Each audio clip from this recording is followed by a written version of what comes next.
Gants Hill was a very Jewish area, and I went to a school called 𝗏𝗃 High School. Really harsh, really cockney. A lot of bullying. Fights, a lot of fights. There was a lot to be afraid of, especially from the bigger kids. Do this, you that.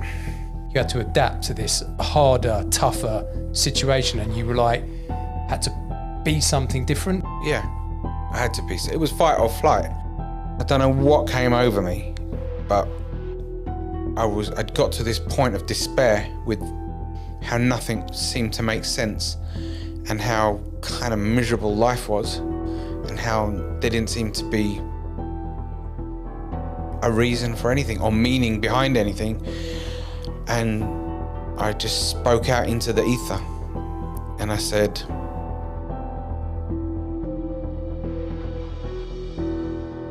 welcome everyone to the Return of the Jew series on the Schmoozing podcast with me, your host, David Goodwin.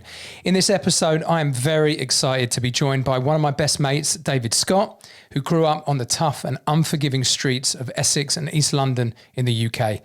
Raised in a hard-working secular Jewish family, he somehow managed to find his way out of a very aggressive non-Jewish environment, ending up in a Jerusalem yeshiva and then choosing a dedicated religious Torah life with his wife and family in Israel. Speaking straight from the heart, we schmoozed about what it was really like as a Jewish boy in those notoriously harsh and dangerous neighborhoods and schools, where fighting, racism, antisemitism, and bullying were just par for the course every single day. After getting sucked into a really rough crowd in which violence, football hooliganism, drugs, and gangsters were never far away, amazingly, amongst all that darkness, he was open enough to discover what it means to transform himself and live a meaningful Jewish life. It's a long schmooze and we cover a lot of ground. So I hope you enjoy, and please be a total legend by clicking like and subscribe to this channel. Cheers.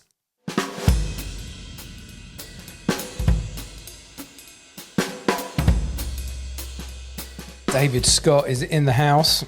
Hello, mate. hello, mister. You all right? Ready to enjoy this? Yep. So I don't want to get into this yet. I'm in thinking about our podcast today, our conversation, whatever you want to call it. I just looked up Adolf Hitler.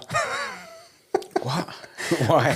I'll explain. It will sort of make sense. I went on the Aish website. All right. I put in Hitler, conscience to the world, the Jews, or something like that. And then I went to the Aish website and I found this article, right? And it will make sense what I'm going to read. I'm going to read bits of it, not all of it because it's long. And if someone just watches the first part of this podcast and they hear this, maybe it'll be worth them tuning in just for this. It says a heading, why did Hitler target the Jews? This relates to our life, by the way, and our decisions, which is why I'm linking it. Eliminating the Jews was the key to Hitler's utopia. His driving ambition was to free the world from the shackles of conscience and morality, to turn the world away from monotheism, basically God. He fashioned his own brand of religion out of a philosophy based on indulging all of man's basest desires. The Hitler Youth sang this song: "We have no need for Christian virtue. Our leader is our saviour. The Pope and the Rabbi shall be gone. We shall be pagans once again." Nice cheery song. Okay, hang on. Hitler's picture of the perfect world was a return to a state of jungle-like existence. Might makes right. He was basically the ultimate professional atheist. Okay, with a paganism mixed in, but we won't go into that now. But basically, we control the world by ascribing power to I guess, forces in the world. But the control is on our side, not on anything else. In a natural order, the classes of people superimposed on one another in strata, instead of living as neighbours. To this order we shall return as soon as the after effects of liberalism have been removed.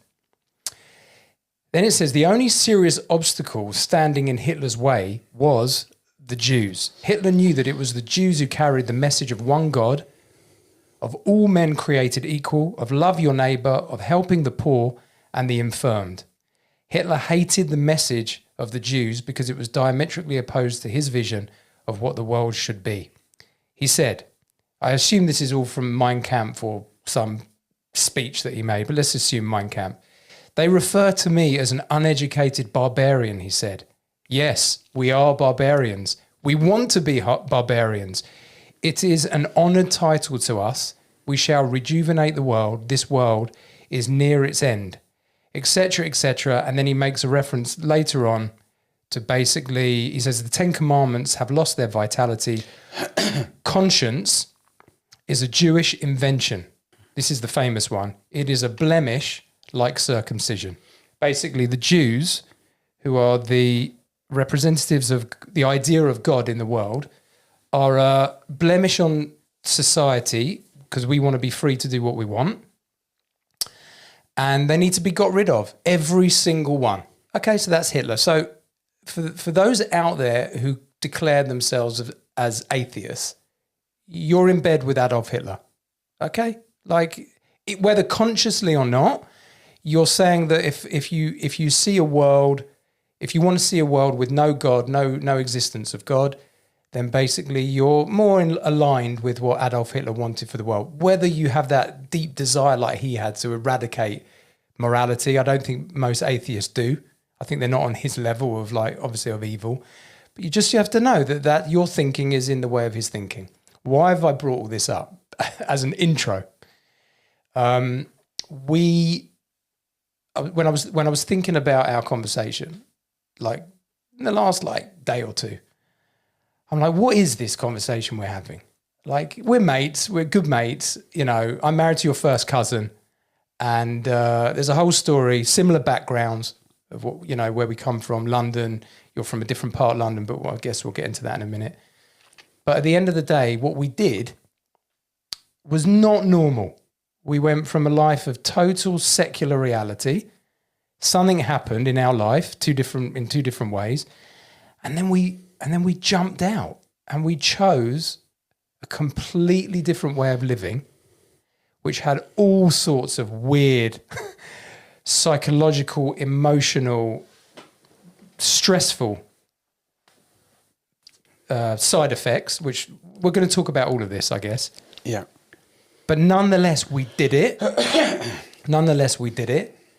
And part of this conversation is trying to understand maybe a little bit more why we did it, why we did this extraordinary thing. Because people like us who were not born into religious life, Jewish religious life, we're and then chose it. We're a minority. Jews are a minority, and then we're a minority within a minority. And then in that group, a religious group, we're a minority within that.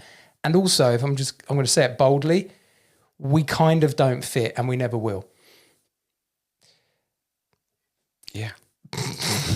Should we just end it there? Okay. What's the connection to Hitler and that whole? The connection is that he identified something in that whole ramble that I did at the beginning that I think, speaking for myself, we tapped into that. We tapped into that, what he was saying, and we said, we want to be part of that conscience. Whether it was conscious that we did that, but we want to be part. If that's what evil says, that ultimately even to destroy the Jews, then the fight within us, or the truth, point of truth, or I don't even know how to describe it. Maybe just point of truth. For me, point of truth. It's like, well, I represent that outlook in the world. He represented everything against that. And I don't want to be on his side of the fence. I want to be like Avraham Avinu. I want to be against, like, the guy over there, the other side of the river. That's what they said when they break down Avraham's name, on the other side. So I wanted to be on the other side, not because I'm a rebel, it's because basically it's the right thing to do. So that was the connection, and I wasn't doing it to say like, hey, Dave, Hitler and David Scott. No, it wasn't that. It was a deep thing. So, okay. So how to approach this? I think it's important that people know if this is going to mean anything.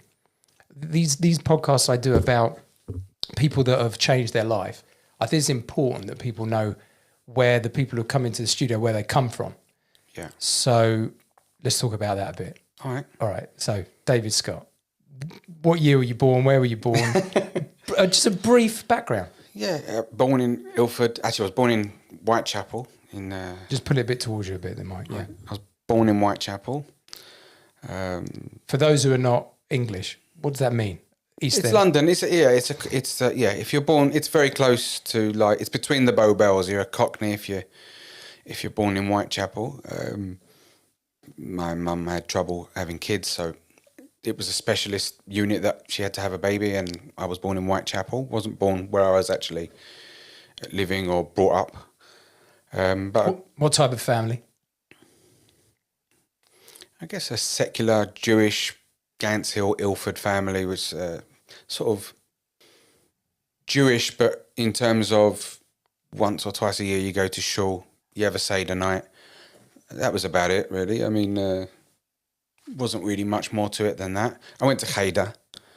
Had a bar mitzvah. I had a bar mitzvah at a reform shul. We were part of a reform shul.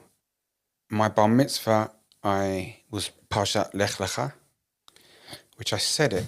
I didn't sing it.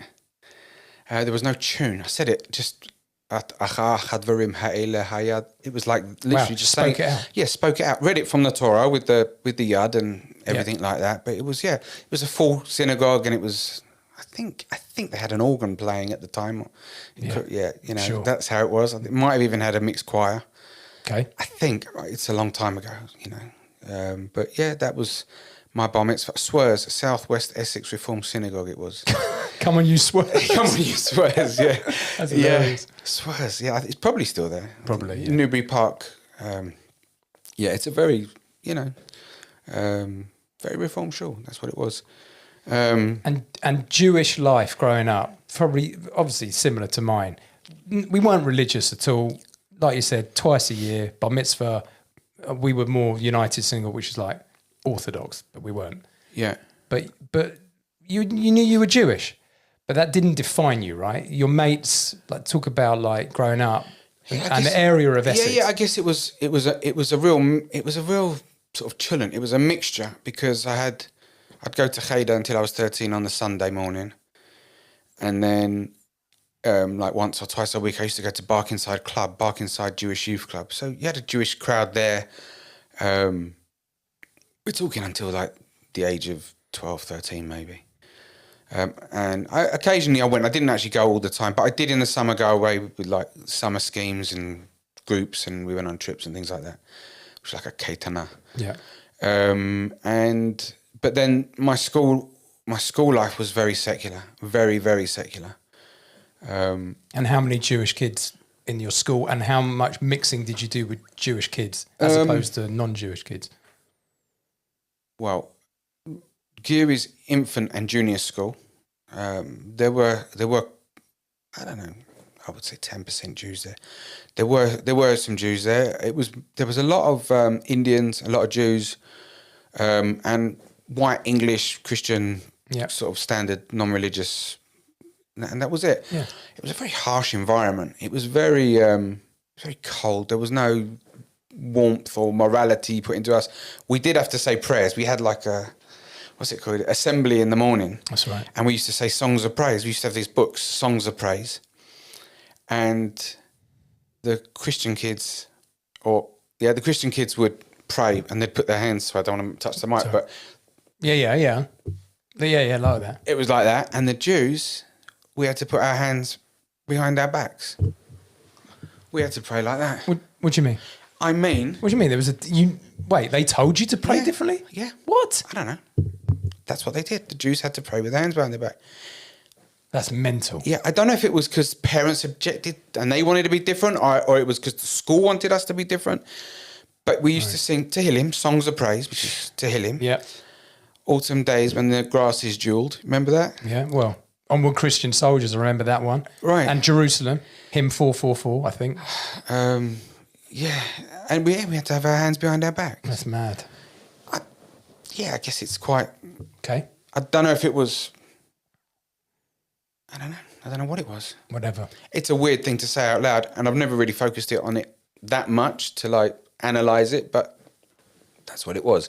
And then I went into senior school, which was even less Jews, and it was very white. 𝗥𝗲𝘁𝗃𝗽𝗀 was a very Jewish area, and I went to a school called Caterham High School, which was in Clayhall.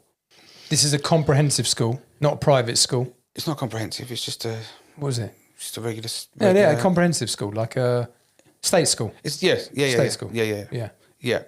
Well, no, it wasn't private. Right. Pretty rough.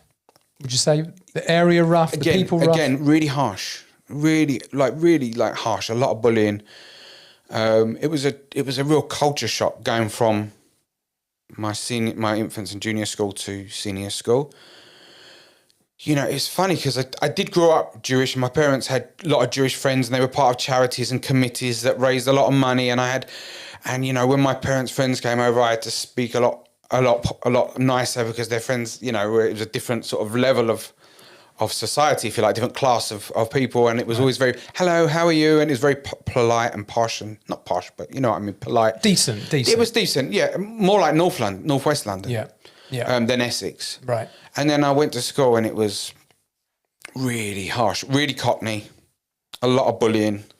Fights, a lot of fights, a lot of bullying. There was a lot to be afraid of, especially from the bigger kids. Birthday beats was like a common thing. Somebody got beaten up every day because it was their birthday, and it wasn't just a little bit. They used to do the most horrendous things to people just because it was their birthday. And so a lot of times people wouldn't go to school on their birthday, or if people found out. Did it change you from like when you remember yourself as younger to then going into this? Did you you had to adapt to this harder, tougher situation, and you were had to be something different? Yeah, I had to be. It was fight or flight. It was hide or get a hiding. Or get a hiding. Yeah, right. Yeah, I had one fight with a kid in my junior school. But it was once, and it was over nothing. I don't know.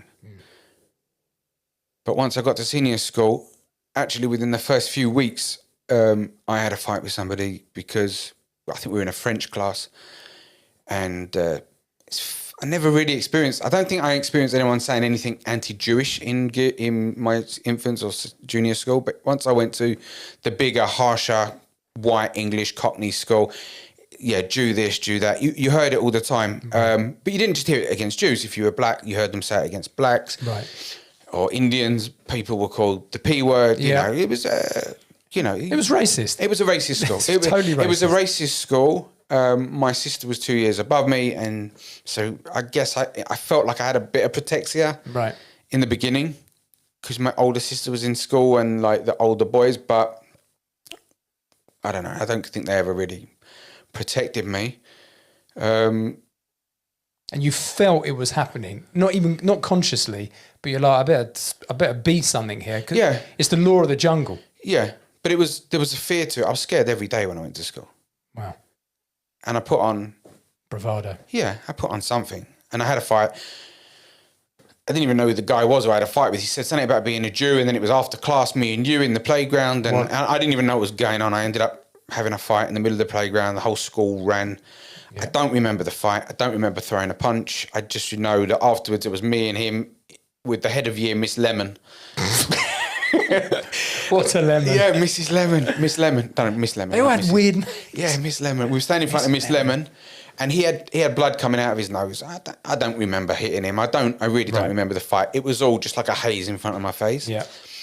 And then I just remember her saying to him, from what I hear from other people, you started the fight. Have you learnt your lesson? It looks like you didn't get the best of that fight, kind of thing. And he was like, yeah, I've learnt my lesson, I'm sorry. And we shook hands, and that was it.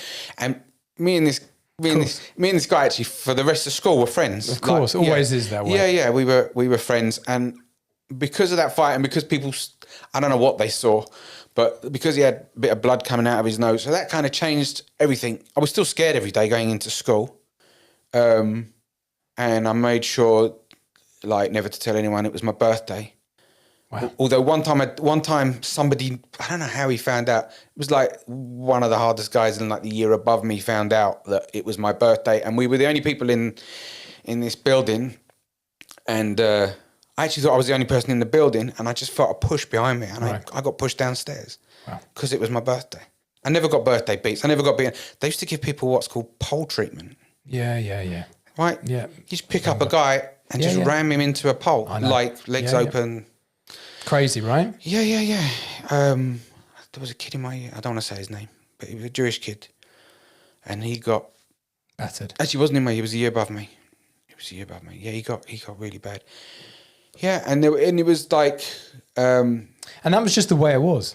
That was the way it was. And there was a kid in my year who he was just bullied by everyone. Like, not a Jewish kid, white, but skinny, small. And he just used to get beats every day. Every day he'd end up on the top field. They used to play, and the games we played were rough. It was you remember Bulldog? You had to run from there, and then but it was trip up Bulldog, right? Yeah. So, but that just turned into not just a trip up. It was like a real kick. Mm-hmm. And if nobody was looking, it was a punch, and nobody really cared anyway. And if you got punched and you got down, everyone would just laugh at you and go on the floor. It was like that. It was harsh. It was a harsh school. It was. It's basically animal instinct with no guidance from like the teachers or whatever, and it was just allowed to be. Yeah, I experienced it, but on a lesser level because I went to a better school. But there was still complete. It was toe rags. It was a big school. Yeah, hundreds. You were kind of anonymous as well. Okay. You know, I think there were like 10 classes in my year, and each class had like 35, 40 people in it. It was big classes. It was a big school. It was a lot of people. Outside of school, because you're in that environment, and again, for people that are not from England or not even from England, but don't understand, Essex has a certain reputation, right? I'm from North London, you're from Essex, right? East London, Essex. And I'm a bit different because I guess my family, how I grew up in the markets, streets and all that, but still not the same as your upbringing. But Essex is known to have that reputation of rough, a lot of gangsters from Essex. No doubt that when we end up going clubbing and stuff, I remember naughty people, always. Yeah. And it's just this reputation. It's a hard, tough, rough place. That's where you grew up. Far cry from where we see ourselves today. It's almost like I can't actually believe that actually happened in my life. Like, yeah. So how did it affect you outside of school? What did it make you into? Because then later on when you ended up, we'll get to in a sec, making bigger life decisions. Like, what did it make you into? Then we got to talk about football as well. We both support Tottenham and we went to Spurs Saturdays, midweek, whatever. What did you become outside of school because of school or because of your environment? That's a good question. What did I become outside of school? Well, I tried to connect with Jewish people because, you know, I felt more comfortable in that environment. I felt like it was a warmer environment, warmer friends. You could go to their house and it was Jewish parents. It was bagels on a Sunday. It was nicer. But then at some point, a few years into my senior school, I kind of fell out with a best friend at the time. And then there was like a group of Jewish boys who wanted to be friends with him, but not really me. And he got sort of sucked into them, and I was sort of left without many friends. And Jewish friends, yeah. And then I was kind of accepted by the non-Jewish crowd, if you like, the Christian crowd. What age is this now? 14, 15? Yeah. 12, 13 maybe. I was very good at skate. When I was about 11 years old, I started to skate. I was really good at skating. And I used to go to the ROM skate park, and I used to do ramps and half pipes and all that stuff. I was really good at skating. Kind of made me cool. Yeah. Plus the fact that I'd had this fight, and the guy that I'd had a fight with was like quite tough in his previous school. It was all a bunch of kids who'd come to the main school from different catchment areas and different schools into this main school. So he had a kind of reputation, and I had a fight with him, and he had a nosebleed. I don't think I beat the crap out of him or anything, but sorry about my language, but whatever. There was a bit of respect for that. There was a bit of respect for the fact that I was good at skates. So you had a certain status. Yeah, and when these Jewish friends rejected me, I went, okay, well, these guys like me. And then... What did that mean? What did that effectively... Because you're now drawn in and influenced, and then what? Then it became... Well, there was nothing Jewish at all about it. It was going to friends' house and having Sunday tea with them and their families. right? It was, you know, because they'd just got back from church, like not the kids, but maybe sometimes the kids. You'd go there and you'd have steak and kidney pie, whatever you'd have with them, like a Sunday tea. They used to call dinner tea. That's right. And it meant, I don't know, kind of embracing the English way, that harsh, cold environment, looking at people's misfortunes with an element of coldness and it was just harsh. And I can't think of any other word. It was just a harsh environment. And then survival. Yeah. And then, so I was now part of that world where actually I was quite afraid of that world. But once I was in that world, you know, I developed friendships, real friendships. I've still got non-Jewish friends now. I've still got people that I contact. The interesting thing is, because it was that environment, it was so common to say Jew and Yid, right? And to, you know, you'd be playing football and you tackle someone and he didn't like it and he get up and you effing Jew, you know. Big time. That's what it was the whole time. So I had a big a group of friends, but I made a decision once I became religious that every one of my friends who had in my life that I remembered had said Jew this, Jew that, Israel this. I mean, that was, you know, they just rip you in front of everyone. Everyone would be laughing. And I just decided I'm never going to speak to any of those again. And some of them later on after school contacted me, especially with Facebook and all that. Yeah. When that came in, people were recontacting us, you know, 20 years ago. And I was just like, hello, how are you? All good. Yeah, thumbs up, never speak to you again. I'm just not interested. Like, if that's your mindset, then that's your home. That's where you get it from. Like, I'm just not interested. Like, you understand? You can, and some of these people I was really close with, I had real friendships with, but I remember once or twice or 100,000 times, not 100,000, 100 times. Yeah. Somebody said, comment. Yeah, Jew this, Yid that, just something like that. And once I became religious, I just was like, yeah, I got no room for that opinion or that attitude. And it's, you know, it's interesting that you brought up Hitler, because anti-Semitism it's just always in the underbelly. Like recently after October 7th, everyone was going, wow, man, I can't believe this Jew hatred, this anti-Semitism, this bigotry against the Jews. Like, where's it come from? And I'm just like, it's always been there. It never went anywhere. We had a Holocaust, right? And as `𝗏𝘃𝗶𝗀 says, the only time that the world is even nice to us is after a Holocaust. That's when they're nice to us, right? And not for long. And not for long. And even the Jews that went back to Poland had a pogrom trying to get their properties back. That's right. It really doesn't matter. And you see with Hamas now, it doesn't matter what they've done to us. It doesn't matter that they've kept these people for a year and a half. It doesn't matter that they've starved them and beaten them and done whatever else they've done. Yeah, kids, mums, babies.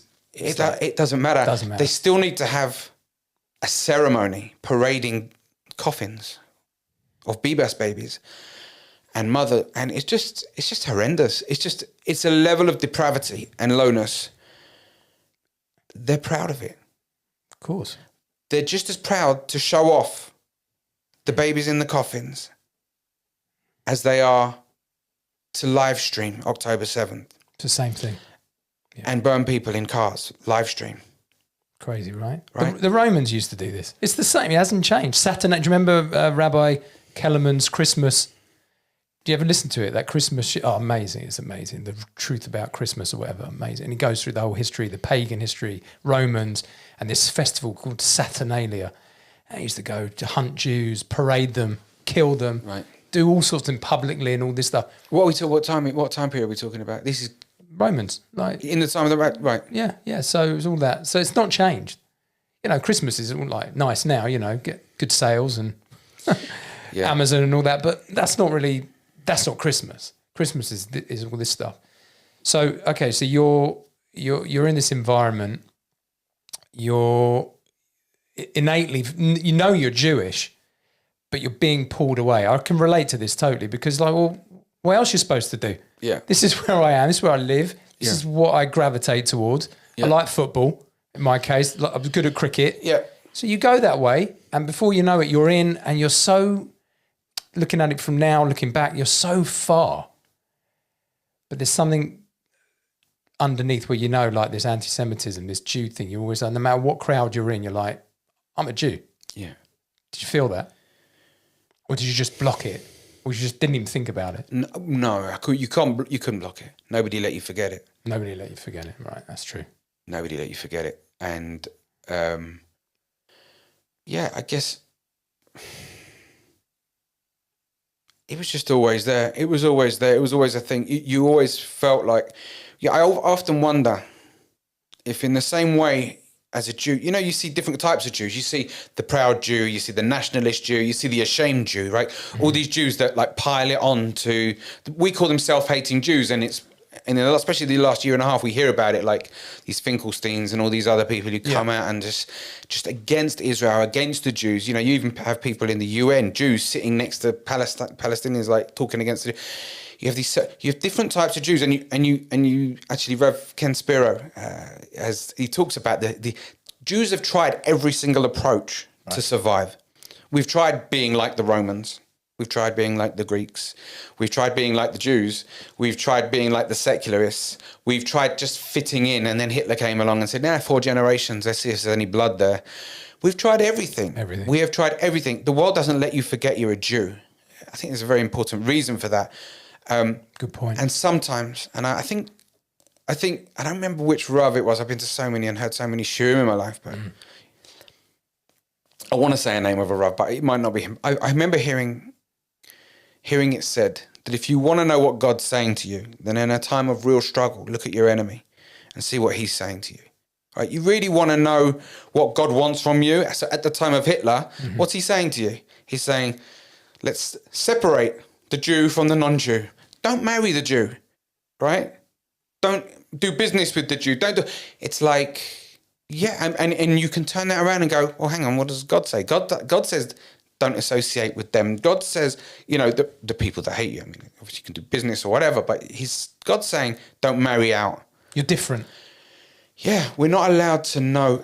But this is the whole thing with Avraham, right? That's how the test of Avraham was to make yourself distinct. Yeah. Right? 𝗥𝗲𝘄 You've got to go. You've got to go away from your country, go away from your life, your family, go away from everything who you are and make yourself different. And Avram's like, oh, that's not my nature, my open tent. I want to bring everybody in. And then God goes, yeah, you're right. Make yourself even more distinct now cut your flesh. Crazy. Make yourself even more different. And not only that, anyone who follows you, cut their flesh too. You have to make yourself so different and so distinct from the whole world. Yeah? And you're never going to be able to forget this. It's going to be written in your skin.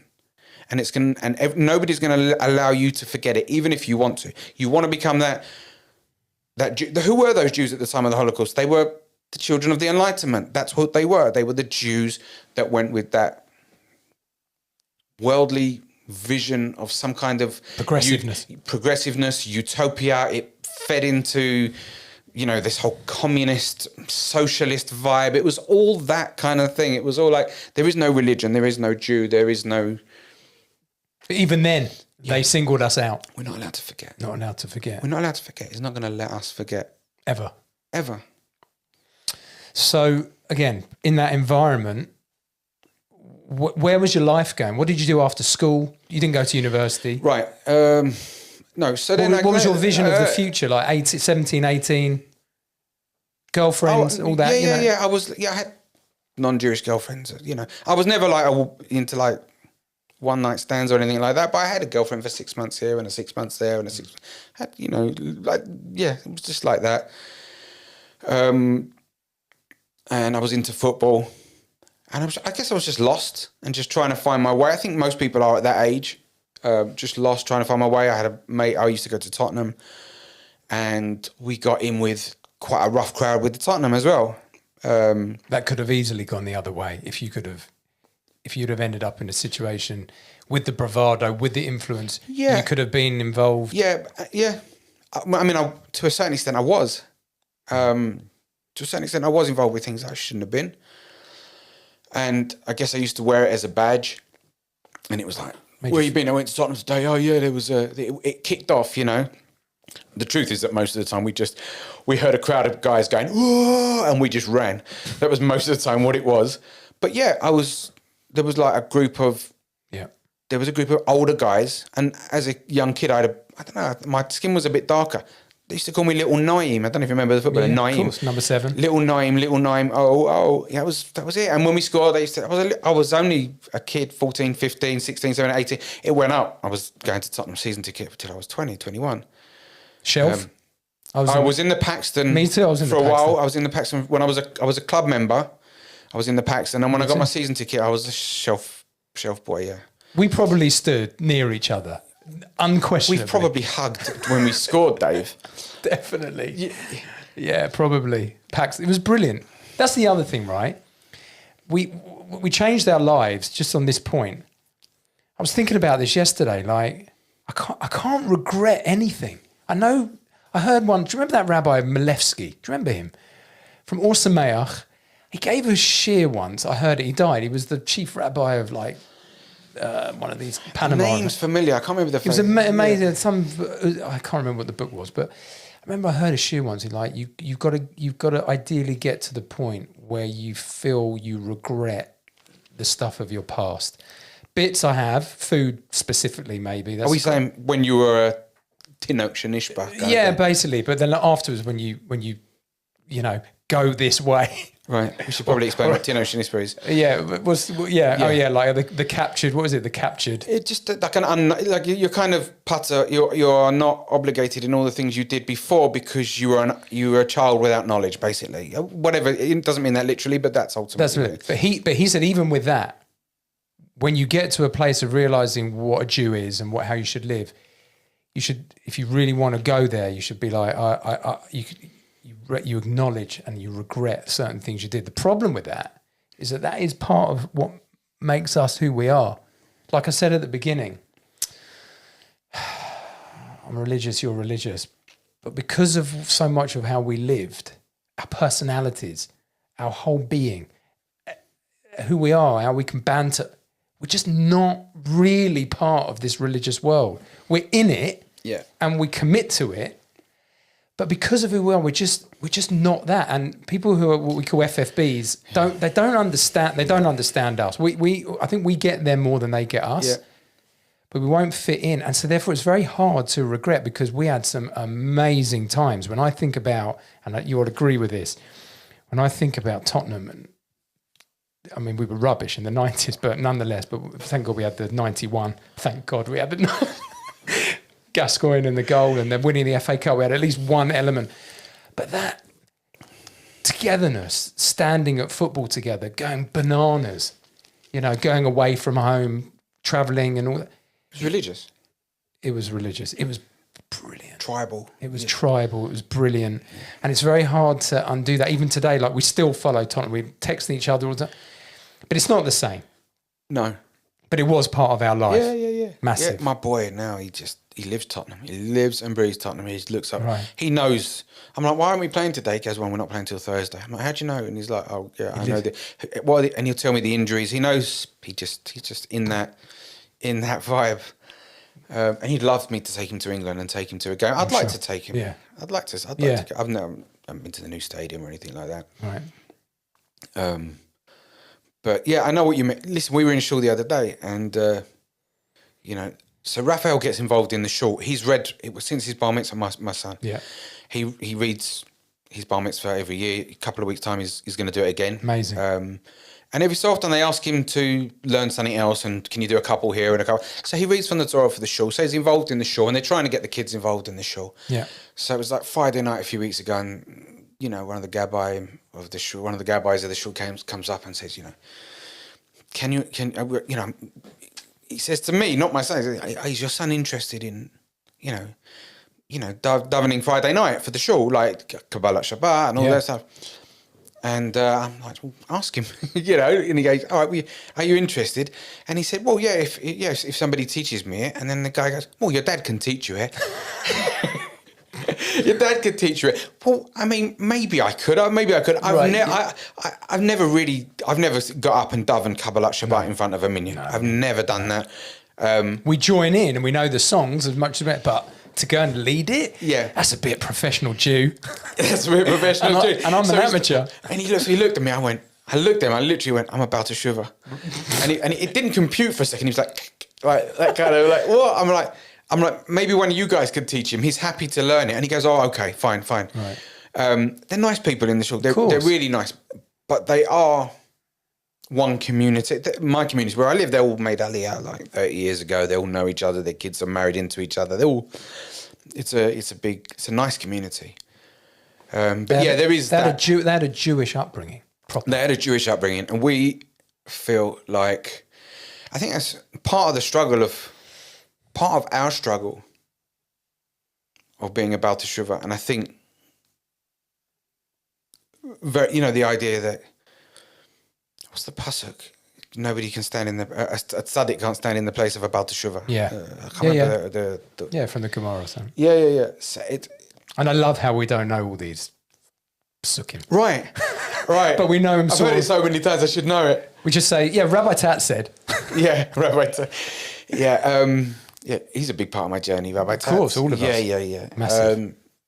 But yeah, yes, we don't, I think that's part of it. It's, no matter how much you try and fit in, there's always your past kind of pulling you back, and what's normal in the world and what's normal to you and in your life actually isn't that community in shul, and it isn't, you can force it. And a lot of my religious life, probably 15 years of it, I mean, I don't think I really needed to force it, because... You can say that now, but I know what you mean. Well, there's a saying, there's no zeal like the zeal of the converted, right? Right, we've spoken about this before. That was brilliant. Yeah. Right, because when the world around you just seems completely dark, and then your eyes are opened. I think you find this with anything, whether you become a Christian or a Muslim or a Jew, and then suddenly you're opened up to a world of truth, to different and varying degrees. All of these people represent some kind of truth, whether it's morality or one God or something else. Or something else. Yeah. I think that brings with it a kind of... I guess it means... An energy. I don't know. Yeah, I don't know what the word is. A kind of... It was like a wind in my sails that just kept me going for 15 years with... really not having to put much effort into wanting to learn Torah because I just did it, or wanting to go to shul because I just did it, or wanting to do cheshbon and nefesh because I just did it, or wanting to work on myself and be a better person and be a better Jew and to do Kiddush Hashem and to do mitzvahs and all that stuff. It was like 15 years of just like wind in my sails. A lot of people, either side of me, fell away. I saw it. A lot of people fell off the derech, came back, some didn't, a lot of people got divorced. There was a lot of things that happened along the way. It was messy, yeah. But and I think that at some point, I mean, we're jumping into the future now, a bit, 15 years to the future. Probably when I was about 37, 38, just the wheels started to come off a little bit at that point. Maybe we'll get to that. Yeah, we will. But let's get down in a sec. So how did it happen? We all have our stories. How did the transformation? This is the wrong word. How did it happen? Right. So, what did you do after school? Work-wise? Yeah. I had different jobs. I was working as a runner in central London, just running around. Probably close to you somewhere along there. Soho, yeah. Yeah, Soho. I was working for it was all suppliers for like the video and the movie companies. It was all their cameras. Well, like Wardour Street. Were you on Wardour Street? On Wardour Street, yeah. Oh, Stanley Productions. Yeah, that's what I used to work. I was around the corner. Yeah. So I was downstairs in the basement. We used to get all the deliveries, the barras. I used to run around London delivering picking up checks and tapes and all this stuff. We did dubbings and all that stuff. Yeah, crap money. Yeah, you don't need that anymore. You don't need those dubbings anymore and those tapes, do you? You just do it all on your own computer now. You don't even need an office. We literally have lived through technological change. Yeah. I'm born in 76. You're 76. 76. We literally we fit into an era of total change technologically. I think more than any other era. If you're born in the 70s through to now, we actually remember cassettes, Betamax, VHS, CDs, DVDs, but everything that went with it. And we were part of it, and then we worked with it, and we're like, oh yeah, but now you just do like send. Yeah. So it's quite a mad period that we've lived through. And especially now.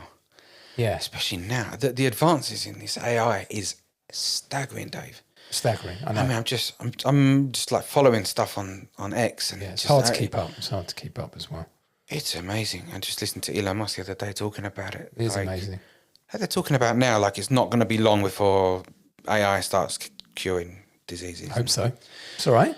So go on. So you're in Soho. Working bits and jobs. So I had a work ethic because my parents were always like, you've got to work. I had a paper round as a kid. When I was about 13, I went up to Petticoat Lane Market, went around all the stalls, got a job for a Jewish couple there, Norman and Norma, obviously. Brilliant, Norman and Norma. Which I grew up with these people. Right, which ironically were members of the shawl that my wife's family, 𝗵𝗃𝗶𝗀 𝗏. Oh. They were Spanish Portuguese. So I found out years later that my father-in-law was familiar with them. Right. So I worked for Norman and Norma in Petticoat Lane for a few years, and then went through the school. I went to college, and I ended up dropping out of college because I got a job. And my parents there was some financial issues or whatever. I felt like I had to go and get a job. It's a bit of a cop-out as well. Like I was struggling in college as well, and I really just, it didn't feel right, and I didn't really know what I was doing. I went and got a job, and that turned into me doing different jobs for a few years. You ended up in a casino, right? I ended up for a few years with going to the football, growing up with that rough crowd, also having a rough non-Jewish crowd, going to pubs all the time, Friday nights, curries and pubs and fights and all that stuff. And then I got a job. I decided I needed to kind of move away from it when I was about 19, 20. I was about 20. Yeah, I ended up going to casino training school because my dad was a manager of a casino. Oh, right. My uncle was in the casino. My mum and dad's friends were in the casinos. It was kind of like a family friend kind of thing. It was just my cousin, even now he's in Las Vegas, my cousin Adam Scott. Mm-hmm. And it was just like a thing. And it was like, well, they're all going in that direction. So I learned how to be a croupier. I used to deal roulette and poker and blackjack. Actually, I learned poker. I never actually dealt poker in the casino. I only ever dealt roulette and blackjack. And I did that for 6 months. The plan was to do what my cousin did. My cousin ended up going to Miami and working on the boats, at the casinos on the boats. Yeah, because it's amazing money and a great life. Yeah, it was a great life, and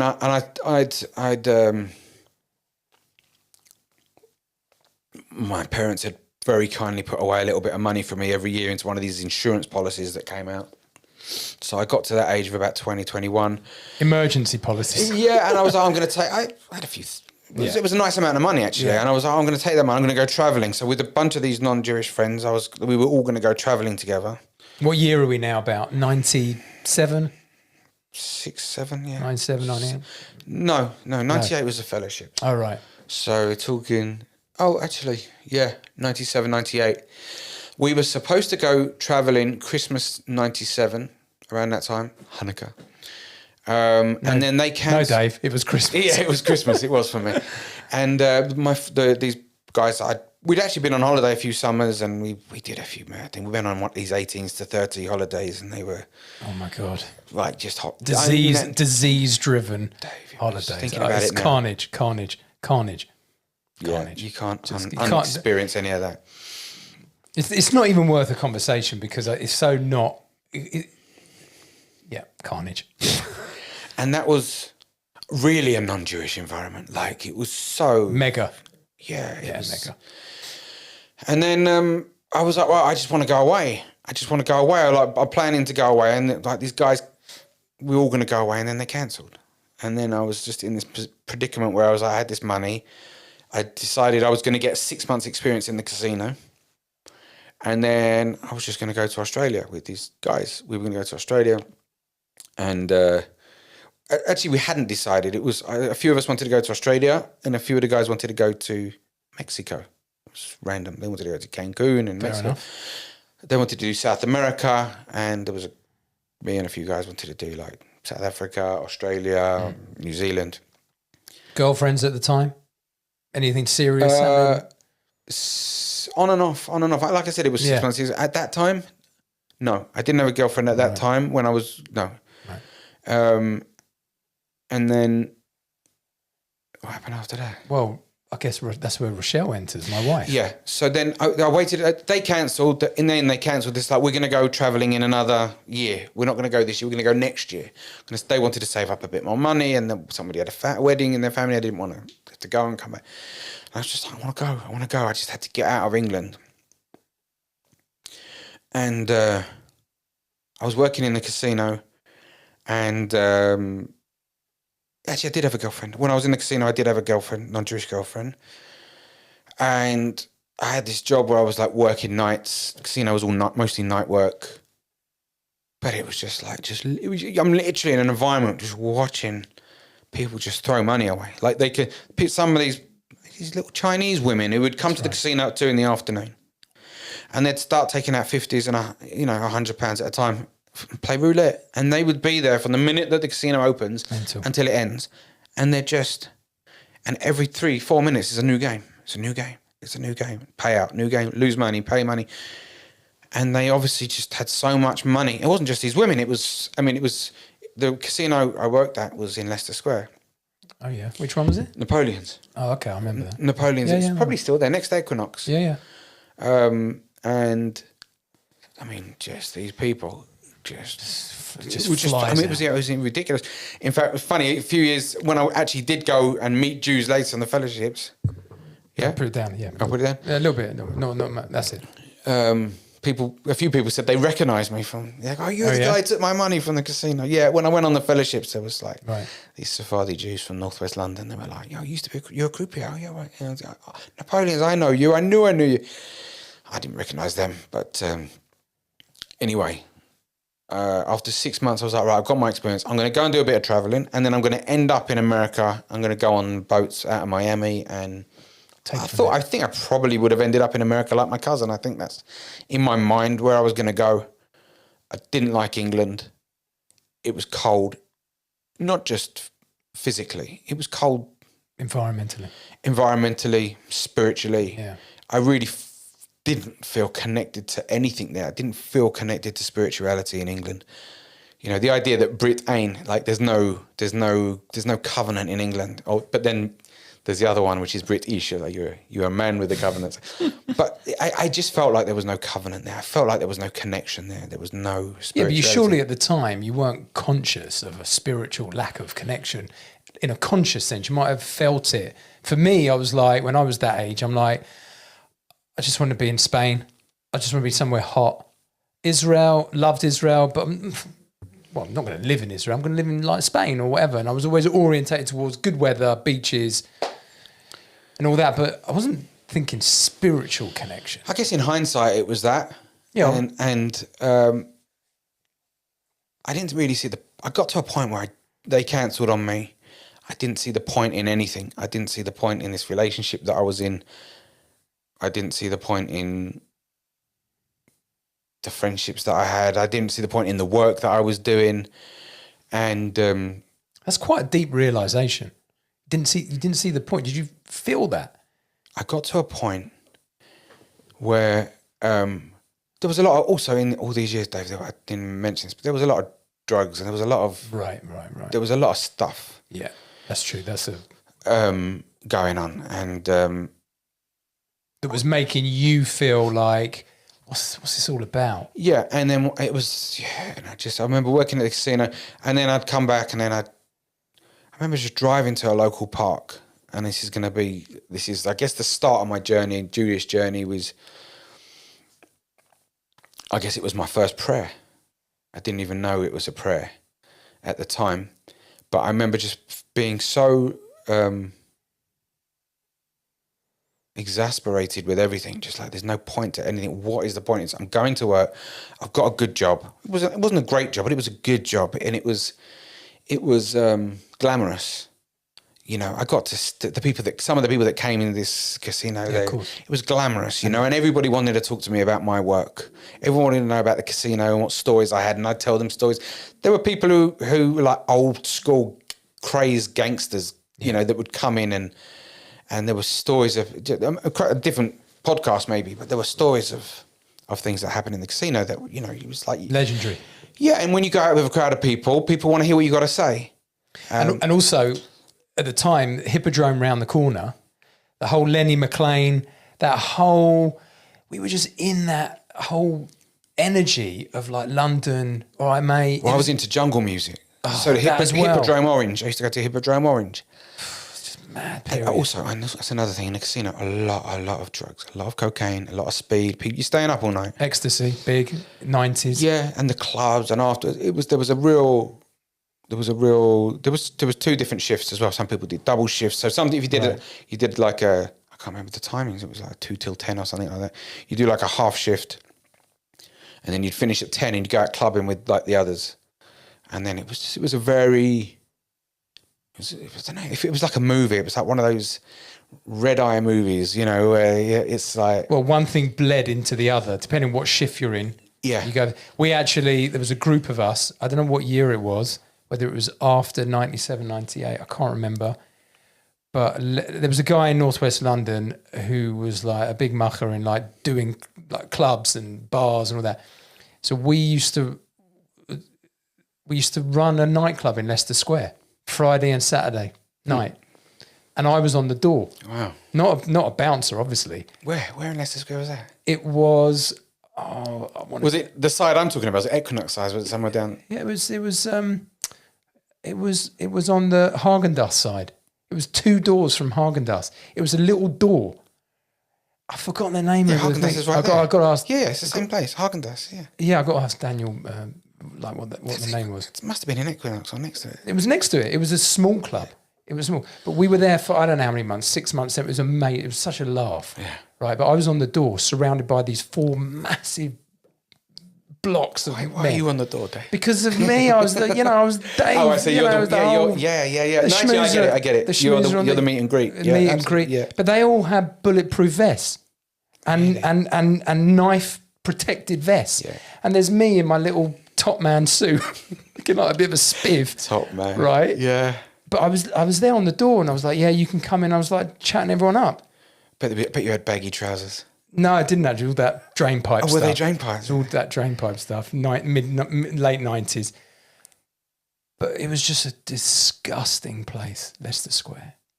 Yeah. I mean, so... Very seedy. We were there till 4 o'clock in the morning. Chinatown, the behind. The drugs, the homeless people, the dregs of society, the pour out. And then there was, I remember a fight there. It was just outrageous. All 4 of these guys had to jump on this little...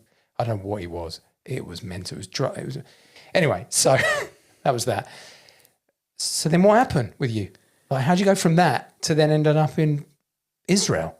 What happened was about 6-7 months into working in the casino. I did a normal shift. I woke up one morning and I just drove to a local park, and I was just sitting there in the park looking out at the park. It was a windy, grey, sort of rainy day.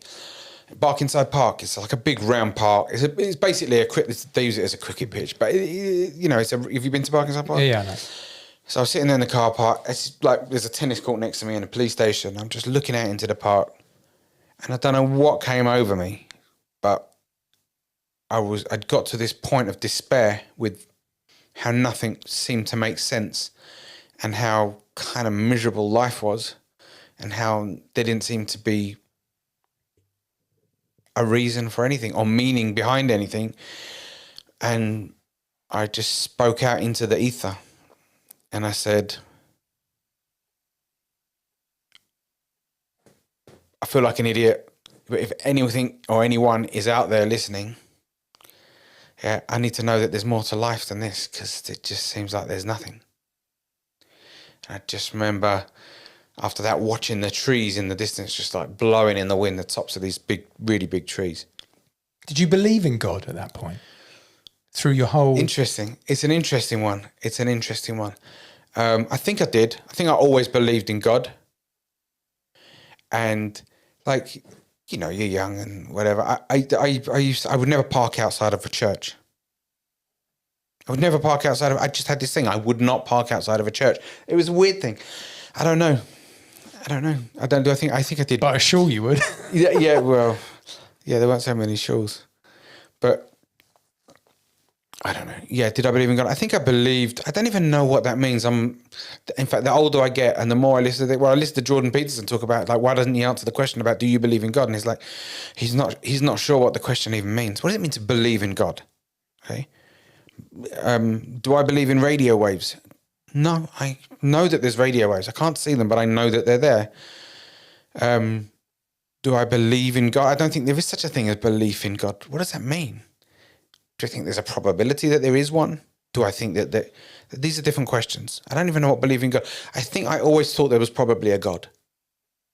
I think just God as a creator, sustainer, that type of thing. No, that would be way too deep in terms of, I never thought of it. Just belief, I think there probably is. Something out there. Yeah, I think there's something out there. There's more to this.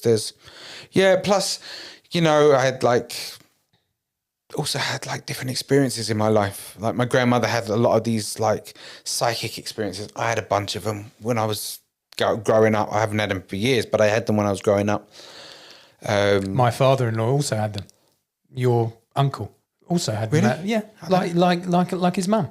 I didn't know that. Yeah, loads. Ghosts, seeing things in the East End, end of his bed, loads. Right.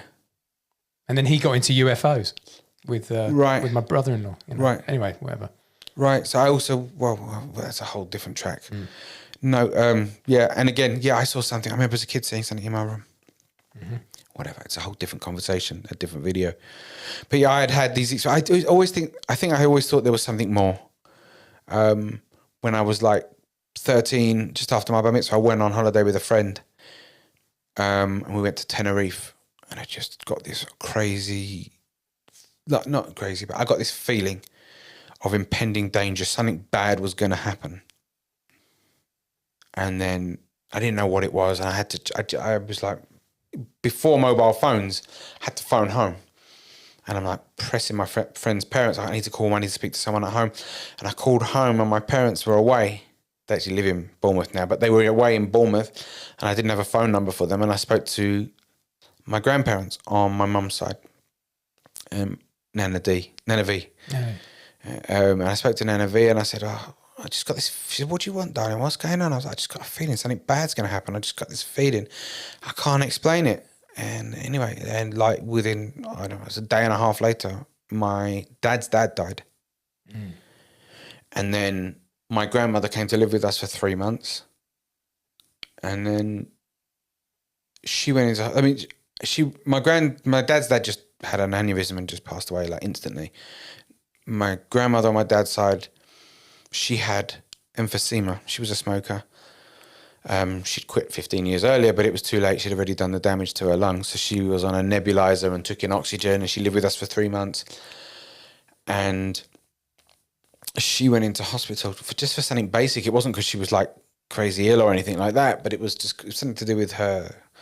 And she went into hospital, and I just got this feeling again. And I said to my mum, she's never coming out of hospital. And my mum had a go at me. She's like, well, you don't talk like that. What are you talking about? She's just going in. She's going to be out by the end of the day. And then she didn't come out. She took a turn for a worse in the hospital, and a few days later she died. So that gave you a feeling that there's something more than just what we can see. Yeah. And then something else. And then after I became I had a whole other experience with my grandfather dying, and it was Shabbat. That's a whole nother story. I don't really want to talk about that one. And then eventually when my grandmother died, Nana V on my... So that was much later though. That was much later. That was yeah. And I was around at that point. Yeah, then I had another experience then when she died. That was yeah. So I think I always believed in something else. There was something more. I always felt like there was something more. I don't know if it was belief or feeling or whatever, but I just... But there's that, and then there's transitioning into I'm committing to a full-blown religious life, which obviously didn't happen for you in 2 minutes. But what happened? Right, so shortly after that prayer, going back to that park, probably my first ever real prayer, asking for some clarity and some guidance and what's going on here. I had a really nice car at the time. I had like that's a really nice car. It wasn't that great. It was a Vectra SRI 2-litre injection. It was a bit of a Essex boy car. Mate, it was totally an Essex. The only thing more than that would have been a Ford Escort GTI. Yeah, I had one of those before. Actually, it was a fake Ford Escort GTI. It was a 1.3. I just made it look like that with the pepper pots and the, Anyway, and the fluffy dice. Of course. And so that was I had this, and then anyway, so I decided I was going to go traveling. And I was going to do it on my own. I said to my mum, I'm just going to go on my own. I'm not going to wait for these guys. I'm not waiting another year. My plan was I'm going to just go to the casino for 6 months and then I'm off. I just need to go. I need to get out of this country, And so then I was looking at places. I was doing a bit of research. I was trying to figure out where I was going to go, where I was going to start. And then one day, just after a couple of weeks, my mum went, why don't you go to Israel? And I was like, why would I want to go to Israel? Like, my knowledge of Israel was a desert, a very sandy country.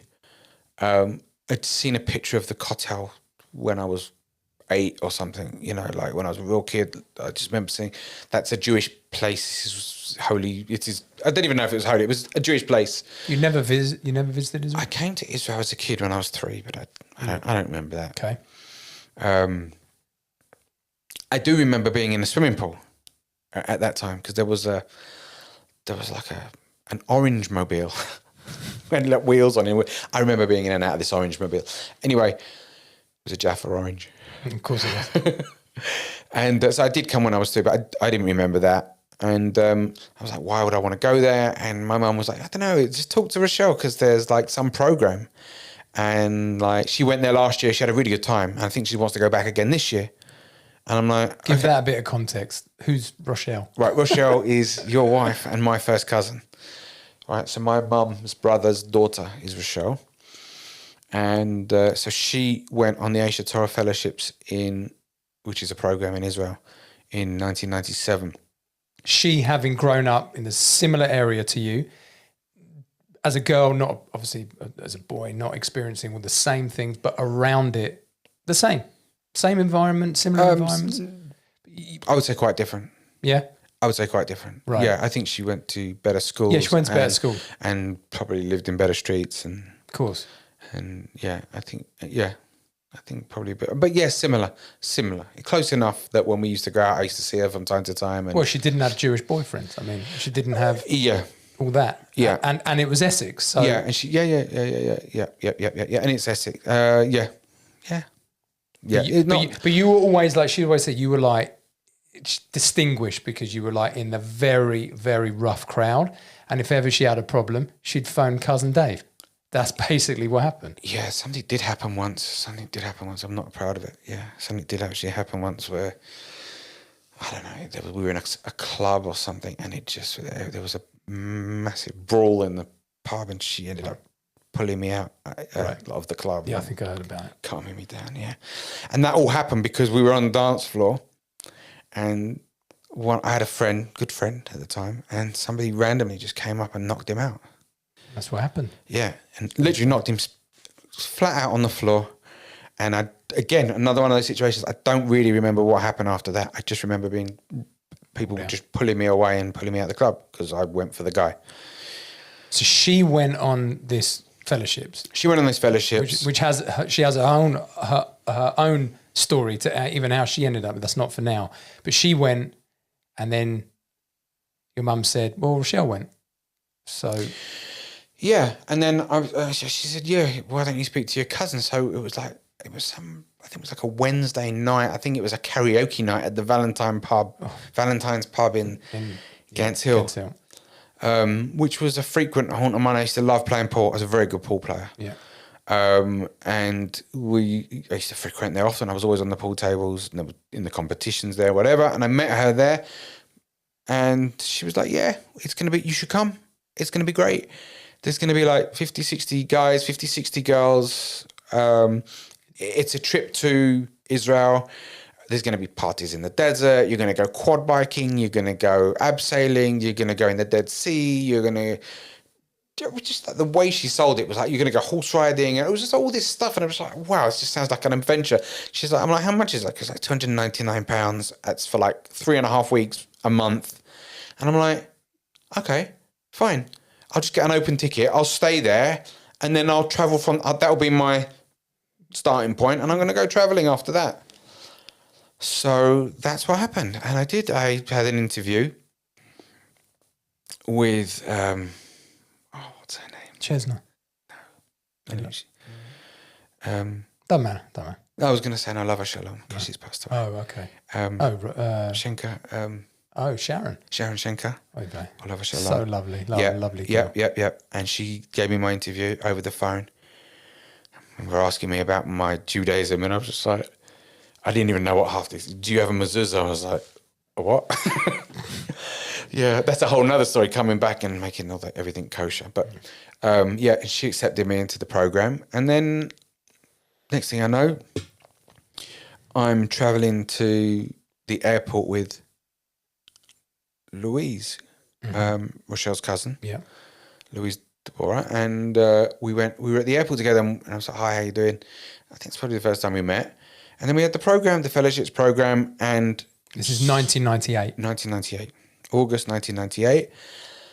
I think what Rochelle forgot to tell me about, I think probably intentionally, was the fact that there was an educational side to this. There was a theological, philosophical side to this program, that although you are going to do all those things that she said, it was a shock to the system. Okay, we got off the plane and we unpacked our bags and we went straight to the grass outside the old city, and we had a barbecue on the grass there. Nice. And I was like, oh, where am I? Like, what is this Jerusalem? Like, it's green as well, and like it was just like, it was hot. As soon as you got out of the plane, it was like that hairdryer feeling. And I'm amongst all these guys, and I felt very different. This is all mostly North London Jews who spoke different to me.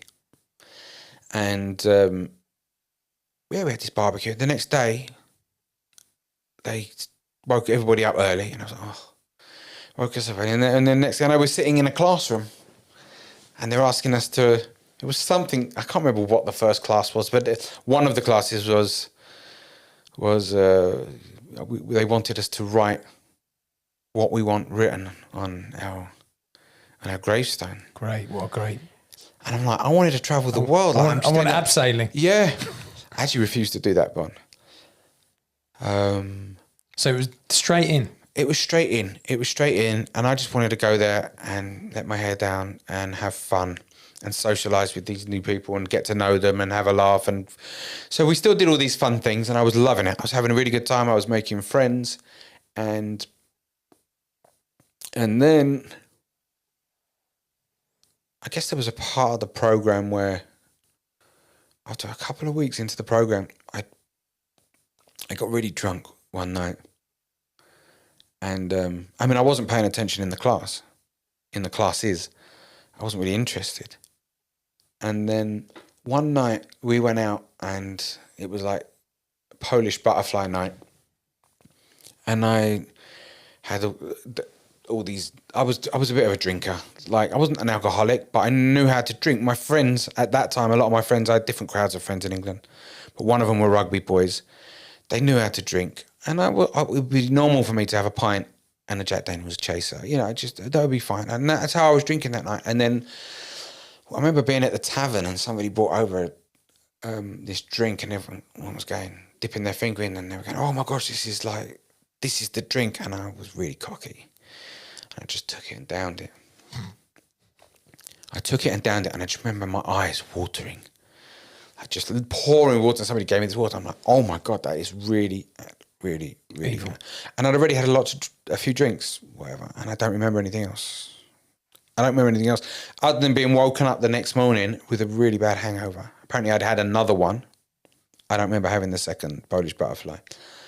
But the next morning I had such a hangover, I was shaking and I felt nauseous and I had a headache. And I just felt awful. And I remember my head madrich was Menachem Selaznik, rabbi, right? Who we do podcasts. Who was on podcasts with, and he insisted on waking me up and getting me out of bed, and he wouldn't have it that I could stay in bed, and he forced me to get out of bed. Wow, good old Menachem. Yeah. And then so I was just had the shakes and I felt awful. And then we ended up at Hebrew University, and it was the Discovery program. Was it Discovery? Yeah, Discovery program. Yeah. And it was a day dedicated to the proofs of the divinity of Torah, if you like. And I felt so ill that I couldn't fall asleep in class. And for some reason, it just forced me to pay attention.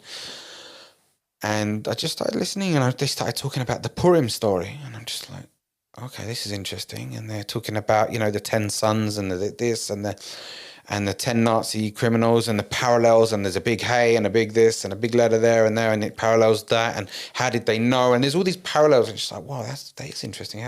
Why is there a connection between this Purim story and the 10 Nazi thing? And then they started talking about Amalek and all this stuff. And I was like, okay, so Amalek, and okay, it's new to me. I don't even know what Amalek is. And then there was another class where they were talking about kosher animals, and there's a list of kosher animals, right? And this is, how would the Torah know? The Torah lists all these kosher and non-kosher animals. How would the Torah know, right? How many animals would you have to find in the world now to prove the Torah wrong? One, and there's none. Even to this day, what the Torah wrote was true. And I'm sitting there going, okay, that's interesting, right? Okay. And then they did the Bible codes, which I know a lot of people poo-poo it or whatever, but at the time, I was just like looking at this. The guys pulled up this page of like the Jews crying in the desert, because they couldn't enter the land because it was full of giants. And God says, if you're going to cry on this day, I'm going to make you cry in the future. And then suddenly the codes on that page were like Nazi, Hitler, 𝗏𝗏, Shoah, Holocaust, like it was all through the same page. And then I was just like, whoa, I need to look into that. And then it was just like, it was build up. Yeah. And then it was just like this day. And then at the end of the day, there was another class after that as well. And I can't remember the last class. But I just remember at the end of the day, everybody left like this auditorium. And I just sat there, and the thought hit me that there might actually be more to life than what I thought.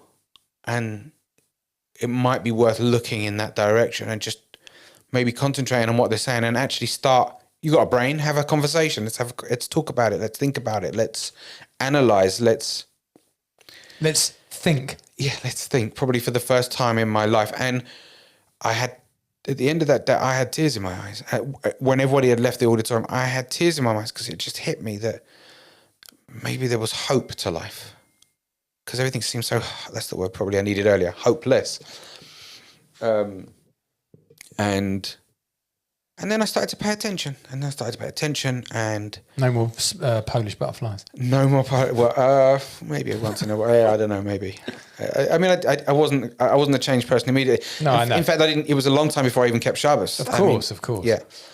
And then I just started to get really into like the fellowships, and I made friends. And what was the progression in terms of the infrastructure at Aish?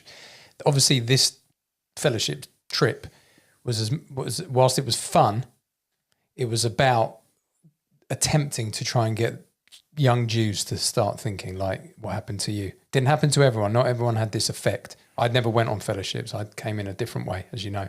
But what was the I guess the process of then, if you were interested, well, what then would you do? What was speak to rabbis? Is there a yeshiva? What was it? Yeah, I think what it did was it opened up from that point on for the next couple of weeks of the fellowships. It opened up a conversation between everybody, but there were madrichim and 𝗏𝗏𝘄 and just people people. It was just like, suddenly I had questions. I'm like, okay, well, if that's this and this is that and this is, and it was just opened up like Jewish theology and Jewish philosophy and how Jews see the world. And it was a whole new way of looking at the world. It was me, for the first time in my life, taking this lens, if you like, if you make the analogy of glasses, this lens through which I see the world, which was hopeless. It was a hopeless lens. Me slowly putting a lens in front of my eyes that had meaning and connection And history. and history and hope and direction and purpose and it just had just all these positive things. And suddenly, and not only that, I'm surrounded by all these people who are like me, who are Jewish like me, who have also experienced anti-Semitism, a lot of them like me, who, even though most of these people are born on the other side of London, we're Jews, and we connect on that level, and we can understand on each other on that level, and it's created debates between me and other people on the program as well. And it just,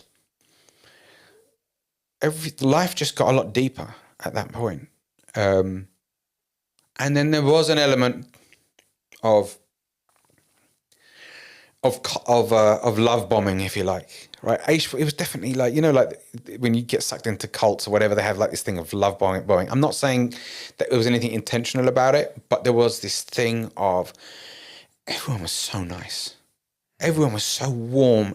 The madrichim, the people, everybody was so accepting. It was just, for the first time in my life, I was just in this amazing environment of just like Friendliness. Yeah, acceptance, warmth, closeness. Did you feel any of it was fake? Or was it just, I don't know. I didn't at the time, no. I didn't. And then, whatever, I had a little romance on the program as well. But I'd gone to Israel, I'd bought an open ticket, so I wasn't going to go back with everybody else. And then after the program, I decided to sort of let my hair down a bit, and we ended up going to Dahab and Sinai and Eilat. I just had a bit of fun for a few weeks, and then Michelle was there as well, right? Yeah. She came to Egypt. Also. No, I mean, she was there when you came on your trip. She was there on the program. She was there on the program. Mm-hmm. She was a 𝗵𝗲𝘄. Mm-hmm. And then I just was at this point where I'm like, okay, I'm supposed to go traveling now. But now I don't want to go traveling. Now I want to find out more about this thing. Like, what is this? What is Judaism? I've enjoyed this conversation. I need to carry on the conversation. Whatever it was I was going to go traveling for and searching for,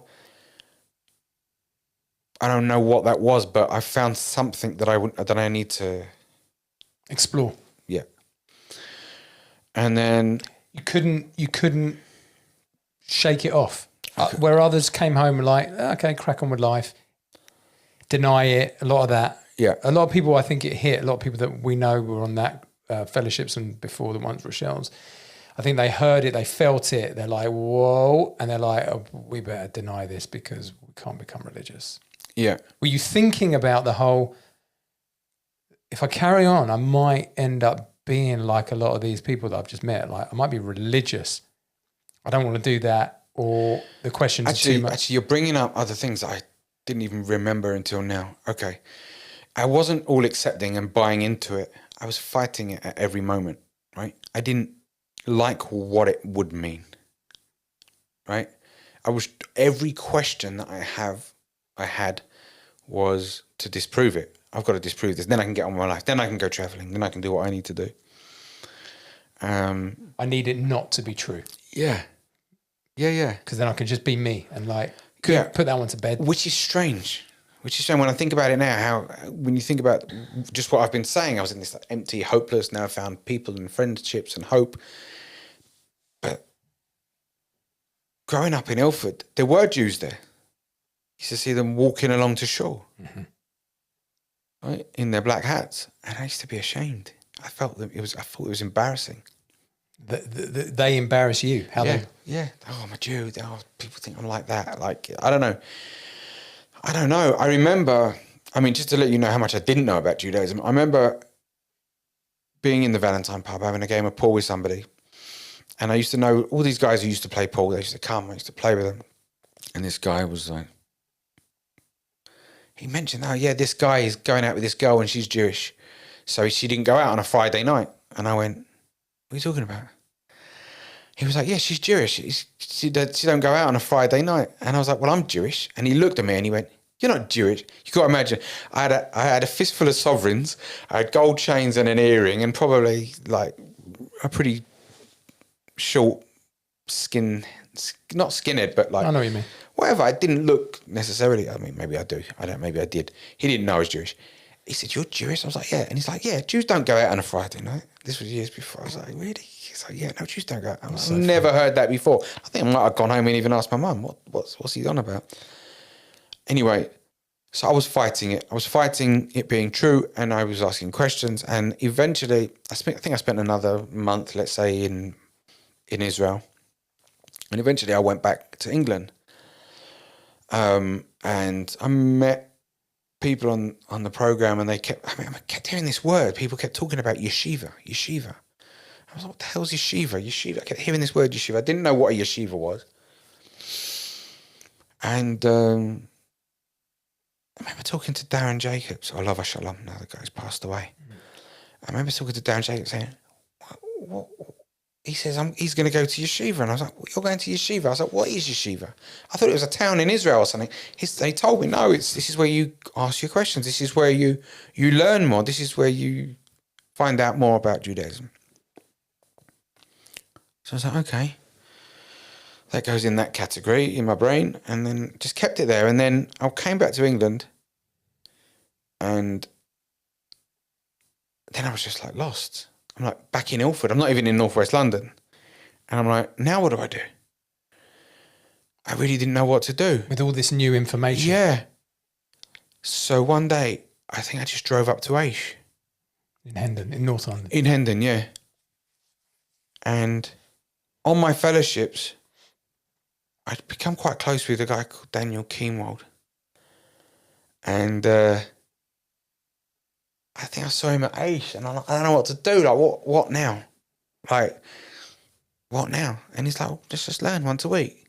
So once a week, I came up to Aish Torah, and we used to sit there learning Chumash, Rashi, or whatever it was. I think it was Chumash once a week.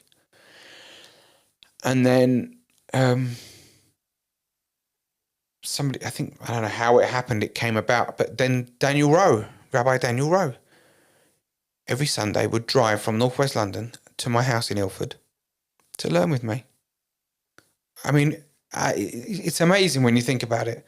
It's amazing. The sort of learning with these two people is just very, very, very special people, and the profound effect on my Yiddishkeit. And yeah, I mean, I really owe them a lot of thanks. Superficially, a doubter, non-believer, a person who's in that space of Jewish person who's in that space of like where you were on the fellowships, like no, I need to disprove all of this. So that person, call him an atheist Jew, call him whatever you want. I don't know. They'll be like, yeah, well, obviously these people were driving to your house because they were being wedged up by some organisation, a bunch of frum Jews in northwest London. It's a business. They're trying to get you into this cult because that's all it is a cult. It's all it is a cult. Okay? So what's your response to that, having lived it? Meaning, was it a cult? Were they just trying to, or were they coming there for a much bigger reason because they actually cared for you, cared for your future? It's a difficult question because of everything we've lived through since. I don't know how much I want to talk about this, if I'm honest. I hear you. I hear the question. I'll put it like this. I was just to make a side point. I know that what I've said so far sounds a contradiction anyway. I was trying to ask questions to find my way out of it, yet at the same time I drove up and I tried to. It was a contradiction. I needed to find out more and I needed to have the conversations, but at the same time I was trying to disprove. I can't really explain it any other way than that. It was like that. It is a contradiction. I can't, but it was, and that's what happened. I think that's all right. Process of elimination. Yeah. Why not? I agree with you. Yeah. But their energy I'm talking about on an organisational level, where is it coming from? We're going into the weeds a bit here, because at the end of the day, ultimately, I think there was good behind all of it. Okay, ultimately, who's the captain of the ship? Who was it back then? Rav Noah Weinberg. Olav Shalom. Rav Noah Weinberg is the captain of that ship. He started a revolution. Okay, I don't know what happened in the early 50s, but in the Jewish world, suddenly you had Kirov just came into the world. You had the Lubavitcher Rebbe. He became the Rebbe in 1950. Rav Noah Weinberg, I think, started doing Kirov in 1953. Something happened around that time to open... Well, post-Holocaust. Yeah, post-Holocaust to... Yeah. 6-Day War, right. 67. Right, and that was... just a progression of Rav time. Noah said, right, if what was his whole thing? Why did he start it? Because if Hitler can kill 6 million Jews, if one man can kill 6 million Jews, then one man can save 6 million Jews. Right, so that's, And it was important to him. And it was important to him because we're Jewish, and as much as you can doubt and criticize, and at the end of the day, like everything we've said so far, you're Jewish, you're Jewish, you're Jewish, you're Northwest London Jewish. There's a connection. Yeah. So, and they came because you said Daniel Rowe drove to your house. Yeah. Yeah, and when I think about that now, and he was helping you. So to answer the question, Rav Noah Weinberg was the captain of that ship.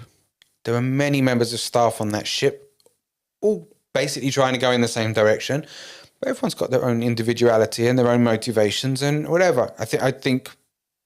I never ever questioned the motivation of the people we've spoken about, right? Daniel Rowe, not at all, or Daniel 𝗵𝗄𝗄 or anyone like that. Did I see things and hear things that I didn't like along that journey? Yeah, I did. I did see things along that journey because... Still do, mate. Because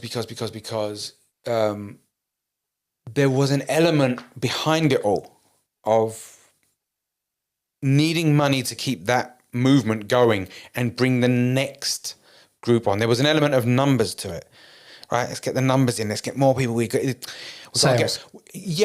bring the Jews on. But yes, it's true. We are selling truth. That, like, we don't have an ulterior motive. However, some people did. Some people's job was to fill up fellowships, right? Some people's job was to fundraise, right? So these people have different motives within that, right? They work in the engine room. They're keeping the ship going. Okay, so it's just a different way of looking at it, a different way of seeing it.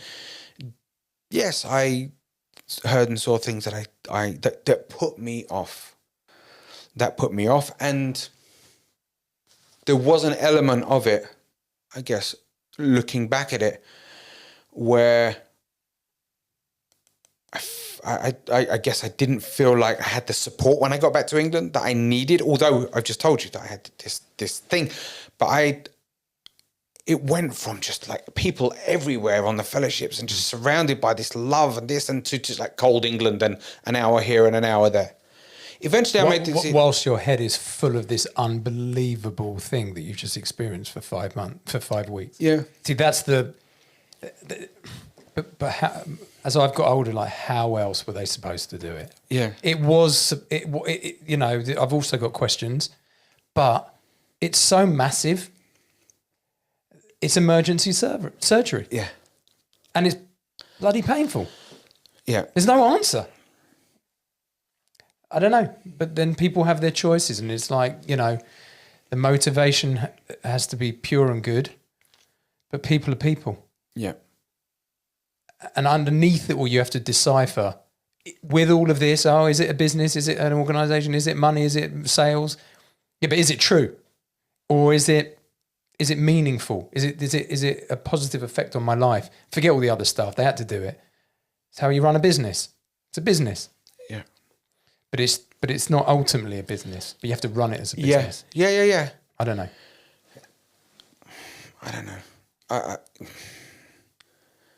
At the time, it didn't put me off. Ultimately, it never held me back. I said, yeah, but it's true. Yeah, ultimately, the end of all these conversations is, it's true. Years later, where, like I said, the wind in my sails took me 15 years. And when the wind started to abate, if you like, then I started to go over everything. And then I started to look back. And then I started to have perhaps feelings of resentment, looking back and going, I was actually really vulnerable when I went on the fellowships. Right, that's true. Like, I was really, I was in a really low place. I was crying out for this. And I was, as much as I think when I look back that I wanted to prove it wrong, you were kidding yourself, because really you wanted it to. Or you were trying to prove it wrong so that you could prove it right, so that it could all be true and you could belong to this group, and then you could be happy and have purpose and everything else that comes with it. I needed it to be true. It's like this twisted process of like how we can kid ourselves. Ultimately, I think I wanted it to be true in the beginning. I think I kidded myself that I was trying to fight my way out of it and ask my way out of it. Yeah. And I knew that it was, those 15 years, if you would have said to me, why are you a religious Jew? I know it's true. There's no doubt in my mind, I know it's true. Do you answer that question differently now?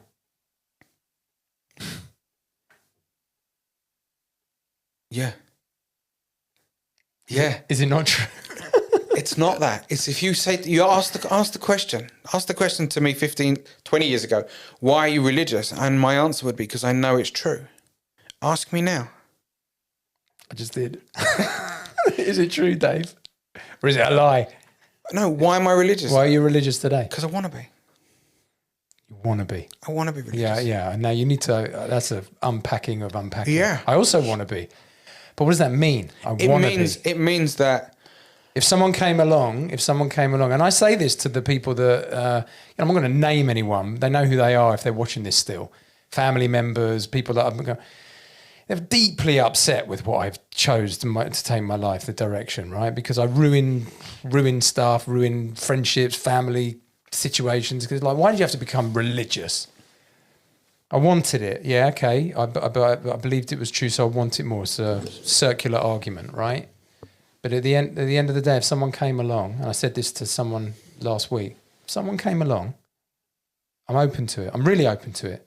If someone came along and said, I can prove it all to be absolute nonsense. And there's another explanation within our capacity to understand the world, and there aren't that many options. And I'm like, then I'd stop. I would, because I'm a truth seeker. And I mean, what do I mean by that? I mean, like, what resonates to me is the meaning of life. your Hebrew name. I guess so. Yours as well. So at the end of the day, I remain open. I'm a religious Orthodox Jew. Call me what you like. Yeah. But at the end of the day, something comes along, a proof out of here, and I'm not talking about some, whatever it is. I'm not, if it seems to trump what I've decided, then I'll pack it in, because then that will be true for me. Mm-hmm. But I've never seen it, and no one's come along. And the questions that I ask people to make me be wrong, they can't answer. Yeah. They can't answer the basic questions. Yeah. It's all guesswork. So I'm like, my hunch is, it's like, this is what, as much as I can know to be right, and I'll carry on. I raise my kids, and I move to Israel, and I make Aliyah, and it's a full-on decision. Yeah. It's a full-on decision. Let me put it this way.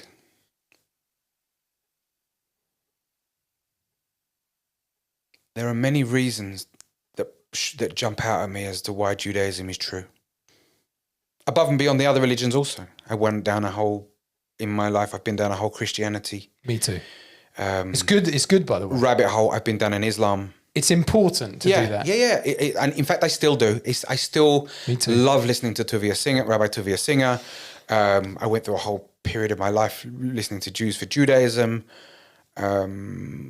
different books that I've read on the subject. I find it fascinating, and I watched them discussing things in Hyde Park at Speaker's Corner. I still find it fascinating. Sam Harris. I want to hear what atheists have got to say. I really want to hear. At the same time. So I think everything that intellectually, everything that I can put together in my mind, and I'm not so smart, points to me towards a God, points to me towards Hashem, the Torah being true. The Rambam says the proof of the divinity of Torah is Jewish history. I find it compelling, Jewish history. The fact that we find ourselves again and again in similar situations, again and again. The fact that we're not allowed to forget who we are, to forget that distinction. Like you said in the beginning. Yeah. And the Torah says all of this. And the Torah says all this, and the prophecies, and I mean everything that happened since October 7th. I mean, I was going through. I mean, the amount of after October 7th, the amount of Parsha 𝗃𝗃 we did, and every time I listened to it or learned a different something about the Parsha, it was just all feeding into this thing again. And October 7th gave me another wind in my sails for another year, and even up until now. I mean, I'm losing it slightly. It's less. It's getting less.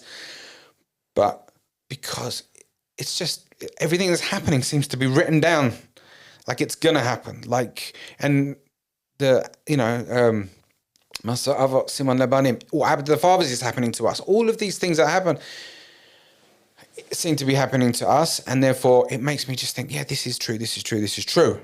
But I also realize that in a world of bechira and free will, you are given the ability to put the evidence together in any way that you want and you see fit. You can convince yourselves, like Sam Harris, that there's no God. There is no proof. There is nothing. And he can say to you, prove me there's a God. 100%. And I mean, how long is it going to take? How many Shabbat tables does he need to come to? Right? I don't know. And vice versa, after you've gone through the journey and you've looked at Jewish history and you see Jewish philosophy and you've put on the Jewish lens and you see how everything just fits into it so perfectly and how everything is happening exactly the way that it said it was going to happen. We knew it was going to happen. Ultimately, I made Aliyah because I came here with my wife and we were like, let's just be there to greet Mashiach because he's coming soon. That was our reasoning. That's why we came here. That was our belief system, right? Yep. But ultimately, I came to the conclusion that no matter what intellectually I had put together in my mind to be true, and I do believe it's true, even intellectually, ultimately, I just believed that I wanted it. That I wanted it in the beginning, and I still want it. And when I fell off for a few years, I didn't necessarily fall off in terms of my action, my Jewish action, although there were a lot of things. I mean, I wasn't putting tefillin on every day for a while or whatever, but when I fell off, I really missed being Jewish.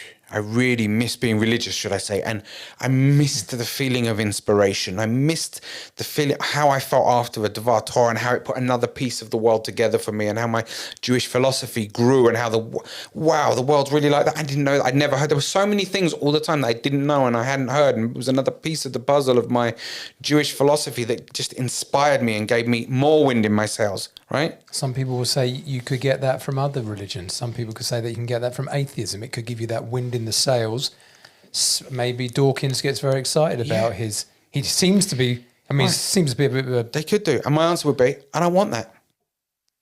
This is where I want my wind. This is where I need my push. Right. Right. This. What did I read the other day? Was it say? Who says it? Yeah, but the I want that. Sorry to interrupt. That I want that. You want something that you desire. I know this sounds like a related thing, but you desire. Why do you desire it? Is because of you like me have put in a hell of a lot of hours, hundreds, thousands of hours, into basically trying to explore and extract and to dissect. Yeah. And if you don't do that, you can't want it because you don't know what it is. Yeah. And I think that the part of the want is that you've explored it and you've taken it apart and you've tried to put it back together and it's upset you as well. And the people who are doing it have upset you. That's another topic. Maybe we'll get onto it in a second. Being Jewish in a religious environment as basically non-religious grown-up people. Yeah. But yeah, of course, I want it as well. But the underbelly of it. Yeah, I just don't. I tell you what it is. I don't believe, even after discovery and all of these things, I don't believe somebody can tell you they have a proof that there is or isn't a God. Right. I agree with that. Right. I just don't believe that exists. So to the extent that I can trust me, myself, and my psychology, my mind, your capacity, ability, to put things together and put the puzzle together, I think there's a God. Equals, I want this. I think there's a God. I think that God wrote I think that God wrote. I think there's a God. I think that God wrote the Torah. Moshe is his vessel. I don't believe that Christianity is true or there's anything true in it. I believe, like 𝗵𝗂 says, everything true in the New Testament isn't new, and everything new in the New Testament isn't true. I don't believe there's anything new in Islam at all. It's just repetitive. They're bringing out the Gemaras to hear this, that, and the other. Just think about where they actually lived and how many Jews were in that area around Muhammad at the time. There's no truth to any. There's nothing new in Islam. Okay, when I looked in, there's nothing. Therefore, if it's going to be true, if I believe that the Torah was given by God, then it has to be this religion from those bunch of religions. And at the same time, when I look at Jewish history, I find it compelling. When I look at the books, one of the first things I did after the fellowships was I bought a book of Jewish prophecy. And I was just blown away by how this says this in Tanakh and then that happened. This says this in Tanakh and then that happened. And it was just like one thing after another. It's just so many proofs. Even though you don't like to hear you say the word proof, because you said that before. Yeah. Proof is not really maybe it's not the right word. Indications. All right, indications. Do I feel like I know that there's a God? I feel like I see clearly in my life 𝗥𝗲𝗄 𝗘𝗽𝗶𝘀. Divine providence, which is me as an individual joining up dots saying, that was God, that was God, that was God. Thank you, thank you, thank you. And sometimes I mean, there was a period in my life where I just stopped joining up dots. I was like, I'm just a crazy person joining up dots. How do I know it's God? But then there are other times where it's just like so uncanny. I mean, I'm not going to share the story I shared with you the other day on the phone, but it was a profound story, Dave. It's like Hashem just swept in and saved somebody. Like, whatever, it was an amazing story. I thought it was an amazing story. And did you have expectation of what religious people and the religious world would give you, and what your life would become? I definitely did. Expectations were very high, extreme naivety. By the way, understandable naivety. We were surrogated, if that's a word, by strangers. Okay? People will call that a cult. It doesn't matter what you want to describe it as. At the end of the day, I received a deeper Jewish education about my Jewish identity, not by my parents, not their fault, by the way, not by my family, not their fault, by somebody else, which immediately comes with, that's a bit weird. That's a bit weird. You're like strangers, you're Jewish, so okay, I trust you. But at the end of the day, they were surrogate people to us, giving us an education that our family couldn't give us, as I just said. But then the expectation kicked in that this is a wonderful world of like amazingness and amazing people all the time. And the fact is that I would say in my immaturity, even though I was 25 plus when I became religious, people are just people. I had a hard time with that. I had a hard time with the fact that their behavior wasn't right. Yeah. Their means of communication wasn't right. Their leaning on me wasn't right. And it wasn't like, again, where they're coming from, don't know, not them. Can't speak for anyone else. But it felt like something wasn't, it felt like a lot of these religious Jews weren't part of this real truth-seeking journey. And I didn't really get that. And I got upset by that. I got disappointed by that. And then that starts to eat away. But then I guess I got to the point of realizing, well, of course I'm going to think that, because they haven't been through what they haven't had to do what I've done. If they're born into it or whatever, I don't know. It's just different, and I think that eroded me. It eroded certain feelings. I think that's what got me upset at times. Did I ever, miss to fill in because of it? Yeah, a small handful of time. Not like I don't think you did, because I think everyone's different. But I just got frustrated. But looking back on it, it was just part of my journey to be more chilled. No, right. I don't know. Yeah. So accepting. Yeah. But it was hard. Let me just say this. I never, when I went through a hard time with my Yiddishkeit, it wasn't because of other people. It wasn't because yeah? it wasn't because of that. Oh, right. I was very the one-liners. Jews aren't Judaism. I remember somebody said that to me once when I was getting really disappointed that, Yeah, I understand. Somebody who I should look up to just acted that way or behaved that way or said something, or Jews aren't Jews. But there's also, I came to the conclusion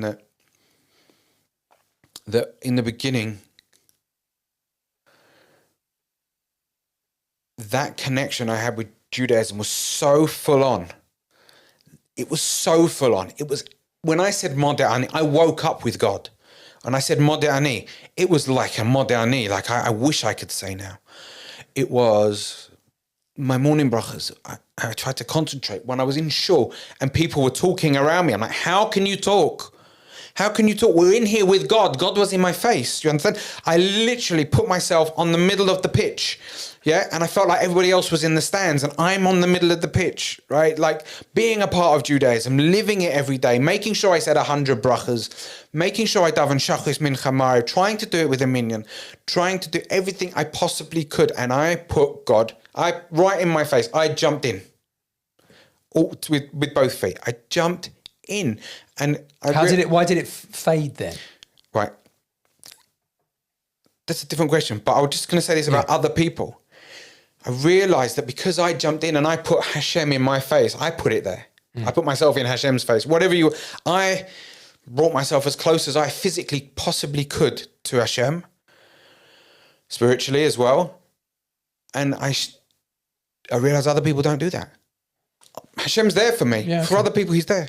There. Okay. There. Yeah, I agree. There. Right. Took me time to really be in that place. Okay, I'm going to talk in shul because wait a second, Hashem. I'm just that's the reality of it. And we also do. And if you and I'm listen, I'm like an FFB now. Right? I can understand it now. Yeah. Yeah, because ultimately the reason why I ended up having a hard time was because I pushed too much. Right? It's an idea of rabui or, right? Too much light. Mm-hmm. Too much light. I got into I was doing this thing. I was going to the mikveh every morning. I would go to the mikveh. I remember. I was learning. I was into Breslov. I did a couple of years of going through all this stuff with Breslov. I loved you always, but I always got nervous about it because I'm like, this feels external, internal, external, but there was an externality to it which scared me. Not scared me about you, but just scared me for you. Because I'm like, I can see this is fire and you've got that type of personality, which is all good when it's rocking. And I relate to it. I'm just like, but I saw myself getting burnt. If you fly too high, Icarus, you know that myth, Icarus. It's a great example. And it's not even Jewish. That's right. Don't need to be Jewish. Fly too close to the sun and you get burnt. Get too close to a Talmid Chacham, the Gemara says, and you're going to get burnt or whatever. Yeah. But you can't resist it. That's the other thing. It's so irresistible sometimes because it's Torah and it's yummy. I think it was just a reaction to me feeling like low and Hashem wasn't there anymore. He was becoming there. So I had to force Hashem back in front of me. And then I had to force meaning. I had to force connection. I didn't like the fact I was losing inspiration. I had to. Were you feeling that you were forcing it as well, and that was annoying you? No, I was intentional. There's this whole thing in Breslov. It's like it was this whole. I remember somebody actually giving me the analogy of the pitch and being on the sides. You want to be on the sides, in the stands, watching the game. You can be a Jew that way, or you can be on the pitch, and you can be a part of the game. Right, and that means that you push as hard as you can, and that means also that you do, in the middle of the night, tikkun chatzot, and you're doing tikkun klali, and you're doing all this stuff, right? And you're just pushing and pushing and pushing. Ultimately, I burnt out. That's what happened. You're a Jew machine. I burnt out. The Icarus thing is relevant to this story because I burnt out. It was too much for me, and ultimately, what that meant was I just started feeling so much guilt for everything that I was doing wrong. I'd put my shoe on and realise I tied the wrong lace first, or the wrong shoe on first. Or I'd go through the Shulchan Aruch list by list in the morning throughout the day, and go through this list. And by the end of the day, I felt like such an Aveira merchant. You know, just like I just felt like that's so intense. I man. felt like I went in really intense, and I felt like a complete rusher by the end of the day. And in the end, I got to a point where I just went, I can't feel like this anymore. I can't feel like this anymore. I remember those conversations. I don't want to feel guilty anymore. I don't care what shoe I put on. And it was my answer for a good year or two in my life. It was just, I don't care. I don't care. Don't care what shoe. I don't care. Did put tefillin, didn't I? Didn't I don't care. Shabbos, don't care. I've got to feel all right. I've got to just feel I was in survival mode. I felt so completely and utterly burnt out by it all. It's so ironic when you track back about the beginning, where you come from, looking for meaning, you found meaning, and then the meaning it burns you up. The kind of conclusion of all of this is like there's also something in life called discipline and pacing. It's a marathon, it's not 100 meters, all that. It sounds cliched, but by the way, it doesn't apply just to religion. It applies to everything. If you fly in on a business, I've been there, I've screwed up in a business, but if you fly in because it's all emotion, it's all passion, you're going to get burned. If there's not an element of discipline, life just does you in every walk of life. Look at Man City are going to burn out. They will, because Man United burnt out. I mean, I think they're burning out now. Exactly, but I mean, this is the most non-religious example. Everything burns out if you keep that fire, if you keep it tinkering over. And that's why, funnily enough, it's weird, but that's why people praise. I don't know, what a segue into Tottenham. But that's why people praise Daniel Levy. I mean, I don't praise him for the football side of things, but he runs a very... It's boring. There's also a part of that. We don't like boring. We're attracted, again, our previous life, what we did. We're chasing excitement. You've spoken about that before. We've spoken about it. We've got to be... Religion can be... A drug. And you have to be careful. Yeah, of course. So what's it called? The chemical in your brain. Endorphins. Yeah, but the S, beginning with S. No, that's D. Dopamine. Sorry, Dopamine. S. I don't know why I thought S. It creates dopamine. You learn something amazing in Torah. It's dopamine, right? It's dopamine. It just triggers something. It's mitzvah gereret mitzvah, right? Aveira, same wording. Aveira gereret aveira. Something makes you feel good. You do it again. You do it. The reward of a mitzvah is have another mitzvah. It's a natural cycle. But how do you not burn out? That's the question. I mean, we're not burnt out. We're sitting here today, pretty chilled. Well, burnout is the 𝗏𝗄𝗏, right? Burnout is the ` That's your explanation. I read something the other day. If the 𝗏𝗏 comes knocking at your door, drag him kicking and screaming to the Beit Midrash. You got to learn Torah, right? You got to stick to Torah. It's just basics. You don't have to dive in too much, but a little bit of Chumash and Rashi is good. A little bit of Tanakh is good. A little bit of... But again, the thing is with that is that even that, you've got to be careful, because what's driving it? Like when I go to learn in the mornings, I've got a nice chabora. It's not mega intense. Lovely guys, 2, 3, 4 of us there. But unlike days gone past where I'm like, I feel this energy saying, you've got to do this. You've discovered the truth. Strap on the butane rockets. Get yourself to that Torah class. You've got to do this. Whereas now it's like I'm a bit like you. I'm like, yeah, but I'm chilled and I want to do this. Yeah. It doesn't feel overwhelming. Right. I think it's called maturity. Yeah, I do. But also, for me, just going back to the Aish bit a little bit, when I went through this burnout, I found out that I had no foundation.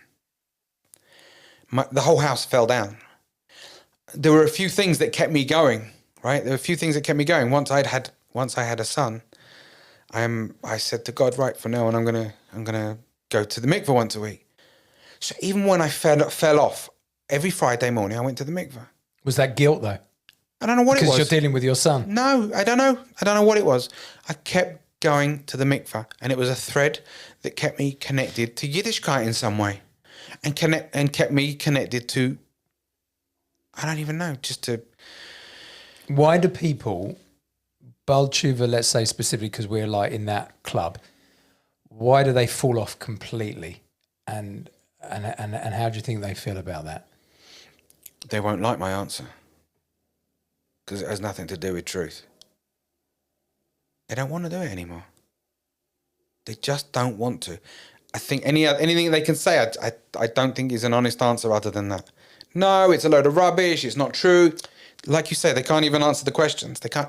Yeah, but Aish would say that, and that's an Aish answer, and it's a kind of, yeah, but that's a 𝗏𝗃 answer. I mean, they're real questions. They're real answers. You might not like them. There might be other answers. You might have other questions. But just to throw it all in the garbage and say that everything you ever did in your journey and all those questions you asked, it was all a load of rubbish. No, you went off and you flew too close to the sun and you burnt out and you went off for the same reason probably that I did, which is self-preservation maybe, and you just don't want it anymore. And you're never going to reopen that door because you don't want to feel that way again. But I don't think it has anything to do with truth. Is it hard to be a religious Jew? People have said to me, so easy doing what you do. And I'm like, my answer is, yeah, superficially it is. Of course it is. Go to shul, Kiddush, Shabbos is, blah, blah, blah. But is it challenging to be a religious Jew from the internal commitment, continuation perspective? I'll let you know when I become one. I'll let you know when I become one, Dave. I don't feel like a religious Jew. I still have this sort of 𝗏𝗄𝗃 where I feel like everything I do is not good enough. I don't feel like I'm really pushing myself to the max. I don't feel like I'm being everything that I can be. I don't even feel like I'm being half what I can be. I feel like as an element of what I do is cruise control. Shachrit in the morning, like we said a few weeks ago. All right. Yeah. I'm so angry. I'm so angry that Netanyahu's making this deal. This is what we spoke about a few weeks ago. I'm so angry that Netanyahu's making this deal about the hostages. And where is Hashem? And where is Hashem? And this, that, and the other. Okay, I've got to go now. It's mincha time. Ultimately that is it. It's life still goes on, and we don't know the script, and we have to as Jews just keep going. Trust that there is a roadmap, that there is I said the captain of the ship with regards to Rav Nach, but Hashem's the real captain of the ship, right? He's the one leading us and leading the Jewish people throughout history. And when you see suffering, and I know we've all been given the classic answers, you will never know why the bad things happen to good people. October the 7th. I mean, we've lived. It may not be, it's not Holocaust level. It's also a bit harsh to say that, because for anyone who's directly connected, hostage families and stuff and people that have come out, they've lived a Holocaust. I don't care what anyone says. They've lived it. They've been to Auschwitz in the depth of it, if they've been in those tunnels with those cretins, right? So don't give me it's not a Holocaust. It is. It's awful. But when we're living it and we're like, oh my God, we don't have any real answers to this. And the government and the army are dragging their feet, and this is a disaster, and this is, what on earth were they thinking? They will come out this week. Just read it this morning. They basically admitted they were all wrong. Preparations for pre-October 7th was all wrong. They took their eye off the ball. Their conception of it all was wrong. Okay. I don't think they had a choice but to say anything else. What are they going to say? We were perfectly prepared. They could. I mean, they could be in such a level of denial. I mean, to date, Bibi hasn't said anything. Again, I don't want to go into politics because it's not what this podcast is. I listened to what's his name speak. Who was it? Gantz the other day. He spoke about his day of the actual battle and what he did, and how 8 o'clock in the morning he was at the control center. Getting a real picture of actually what was going on and how they sent tanks to the south and the north. Because they figured that there was only one way that Hamas would do this, and that's if Hezbollah were going to do it at the same time. And it didn't happen. Miracle. Yeah. We all know it. Yeah, but also, like, one of my daughter's friends, he's like in Mada, so like he's got the radio on the whole time or whatever. So that day, he woke up that day, October 7th, went to shul, and within about half an hour, we'd heard booms that morning and sirens, but then we got to shul, and then we were lying on the floor in the shul. And then every so often we kept getting messages because people were part of Hatzalah or Mada, and it was coming over on their radios, and it was like, apparently there's been an incursion, Arabs have come into Israel, and it's like 8, 9 o'clock in the morning we heard. That's right. And then suddenly, like 3 hours later, we heard the same thing again, and we're like, well, okay, where's the army? 3 hours later. Right. It turns out they didn't come for 5 or 6 hours. So, and why? I think in the end, what we're going to find out is that there were a bunch of battalions that were there. Maybe they could have responded, but they were actually defending Beersheba, Ashkelon. Maybe, yeah. This is what I get from what Gantz was saying this week. And they were there, and whoever was there left to fight in these other little towns, it was just them. It's hard to even fathom how that was even allowed to happen. It's hard to fathom looking at it now. I mean, I thought it was supposed to be the most high-tech wall ever. Like there was just no way around it, no way through it, no way over it. So did they. And they went round, over and through. Correct. That's what's coming out now. And yet the weird thing is like with all the wars that we've lived through since we made Aliyah, 2009, 2008. You made Aliyah, 2009? 8. I was a few months later. We've lived through 5 wars, 6 wars, I don't know what it is. This being the culmination of all of them. It was war when we came. It was war when we came, yeah. But we knew they were going to do it. And the crazy thing is that, my interpretation of the words of the heads of the army, and they're all outgoing now because they're all resigned in shame or whatever, no matter what they've done since, is that at the end of the day, pride, arrogance, ignorance, self-aggrandizement, is that a word? You know what I mean. Took their eye off the ball. But yeah, we're going to emerge from this a different people because of it. And that's the irony of these whole things. But when I spoke earlier about changing the lens, everyone's got a lens. It's hard to see what real Jew hatred looks like. And it's different from every other hatred. In fact, what's his name? Whatever, I'll come back to say. There's a radio commentator. They used to be on LBC, Muslim guy. What's his name? Nawaz, Majid Nawaz. Well, he's gone recently back to his whole roots. Right. Like hardcore Muslim. Yeah. Fine. Beard, the lot. Yeah, fine. And you can see it. Yeah. But he still talks the same way. I don't know what he says about October 7th, but if you get a chance to look this up, he has this whole thing that he gives over about antisemitism. And he compares it to Lord of the Rings and all the rings, and how anti-Semitism is the one ring that binds them all together.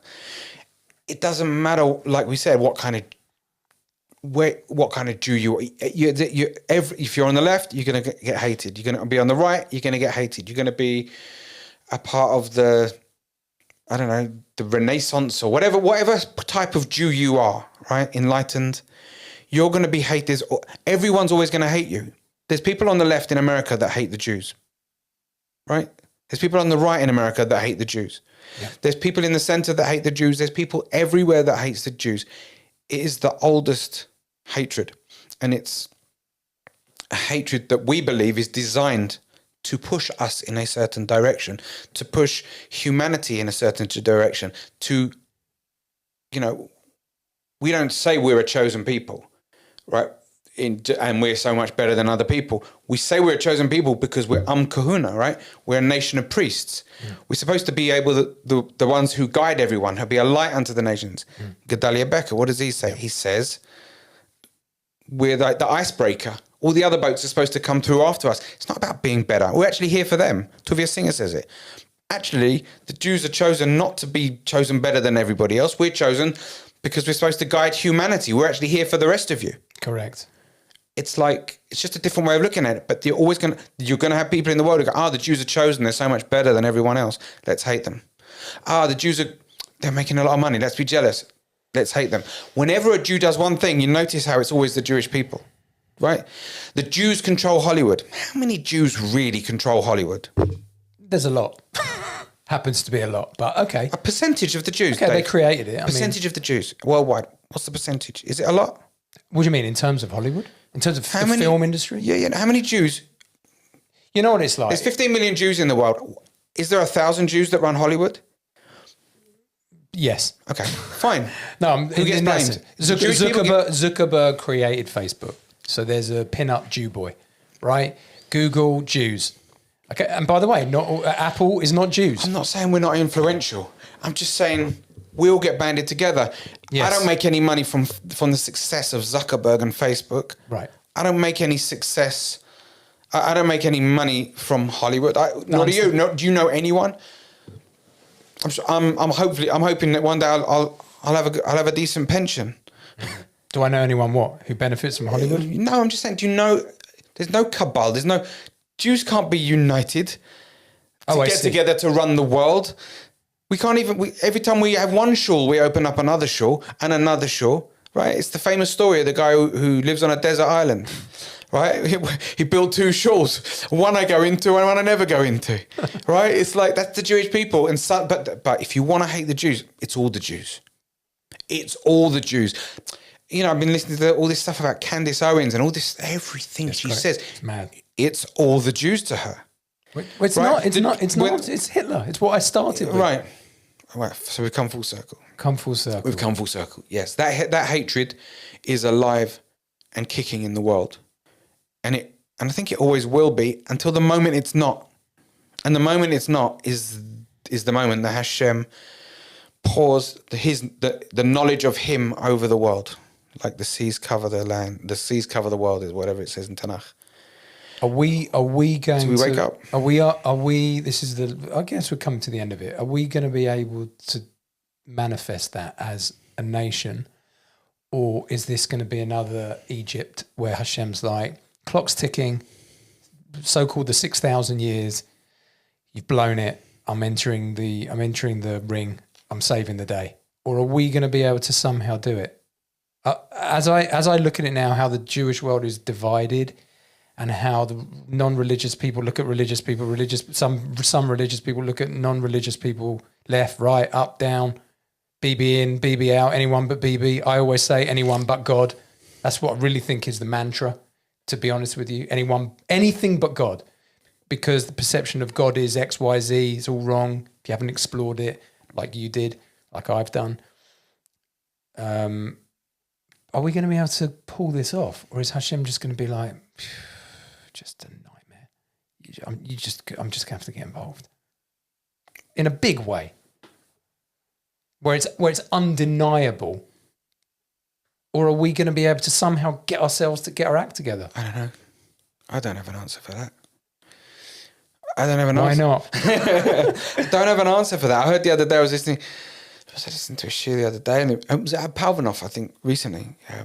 Ephraim 𝗵𝗲. He was talking about, it could be, there's an idea that the Jews won't merit to be the light unto the nations in the world. The Jews won't merit. The nations of the world will tell the Jews, right, Mashiach's coming. Everyone go back to Israel. What does that mean? Yishmael, he will hear. There's an idea that actually the nations of the world are going to, if the worst case scenario could be everybody else sends the Jews back to Israel because we're such a stiff-necked people. And it could be in the merit of the Noachites. That's what he says. Right, his whole shir on Noachites, very good shir. Because he talks about the fact that there's more and more Noachites in the world now. Thank God for 𝗵𝗲 singer.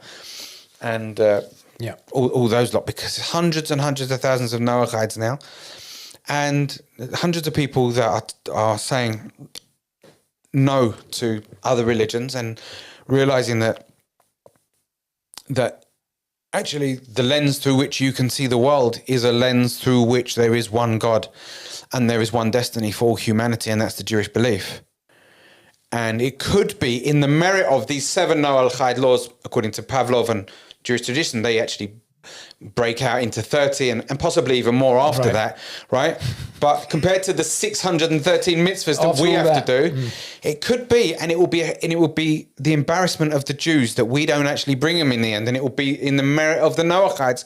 Quite frankly, I just want him to come. Yeah, so be it. I just want him to come now.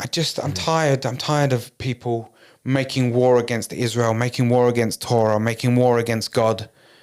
And, that's Jews what it is. infighting. And that's ultimately what it is. That Hitler hate, that hate that's still alive in the world, that hate that's in the middle of Gaza, that thing that I was going to go into before was that whole thing I was going to say about the lenses. Sometimes we just forget what lens to view our enemy as through, which is just how much they want us all gone. For real. For real. Just how much they want us all gone. Just how much enjoyment it was for them to play music with Bebas babies in coffins, right? To allow us to see it, to send back somebody who wasn't even the mother. And then when the world went mad, oh, here she is.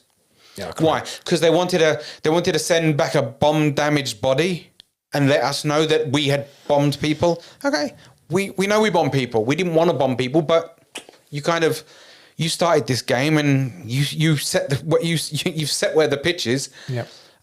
All the Arabs have ever done since way before the state of Israel and before any partitions is be abusive to Jews. That's all they ever did. And the denial of that is such a lie and a denial of history. You can go into the 1800s and see things happening to Jews in different Arab countries. You can go into the 20s and the fights in Hebron. They loved us when we were second-class citizens, the dhimmis. Of course, when we're second-class citizens, We love you. they can love us. Or after a Holocaust, maybe. And in fact, even then, not. Exactly.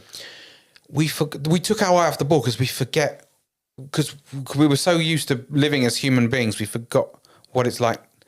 But I think that, again, is a product or a consequence of the Enlightenment, because we take ourselves back to our upbringing, where none of these conversations would have ever happened because we were young and we were just getting on with it. There was this background thing, like you said before, about being Jewish. But life was all right. It was like, Spurs, a bit of cricket, a bit of football. Yeah. It was just like we lived and no one was on our case. Antisemitism, but we had a bit of a fight here and there. It came and went. It wasn't at a knife edge. Now we're at a knife edge. Now it's in your face.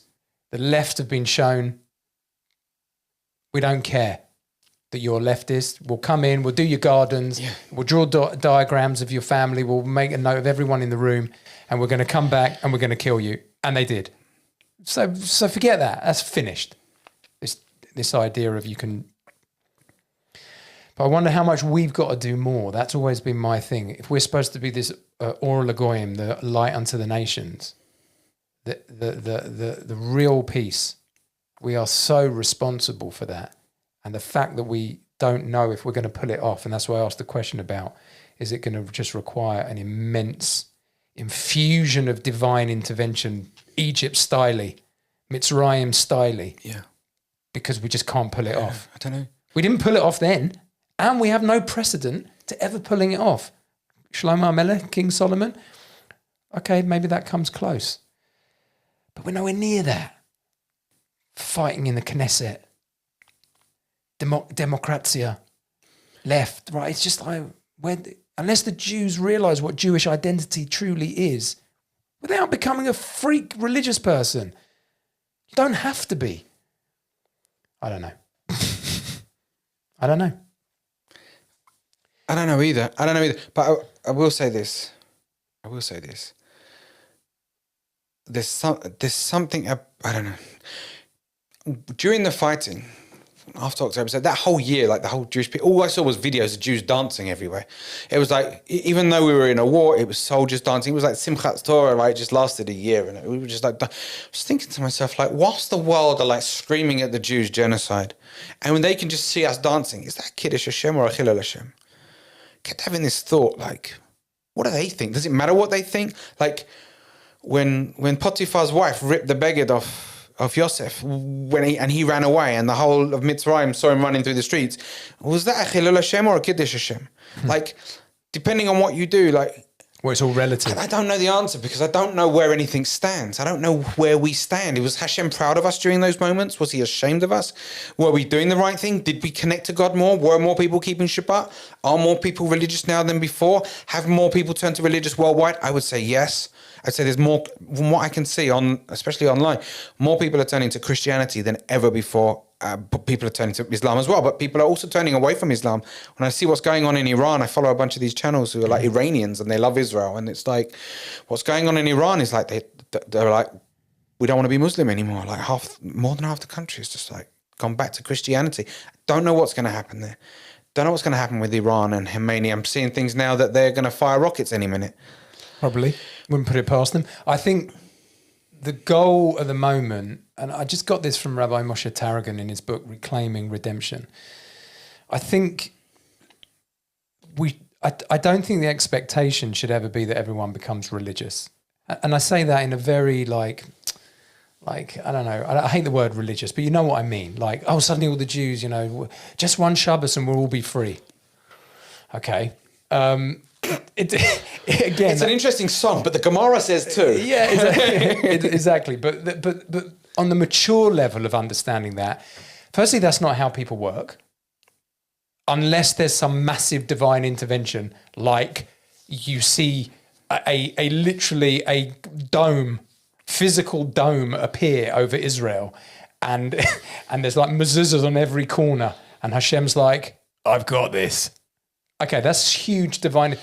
I don't believe that's going to happen. But again, it has to be 50-50. There has to be Bechira. He did put a dome over Eretz Yisrael. Okay. There were so many videos of rockets just landing in the Med. There still are. I mean, yes. I mean, it's Iron Dome. I mean, but you have to. You still have to be able to choose. Correct. Not God. I understand, but the point I'm making is, and what Rabbi Tarragon says in the beginning of his book, and probably throughout, I'm going through it now, is the main goal at the moment is Jewish people need to accept all the Jews, meaning real achdut, real unity, is not religious unity, because you've got to be realistic.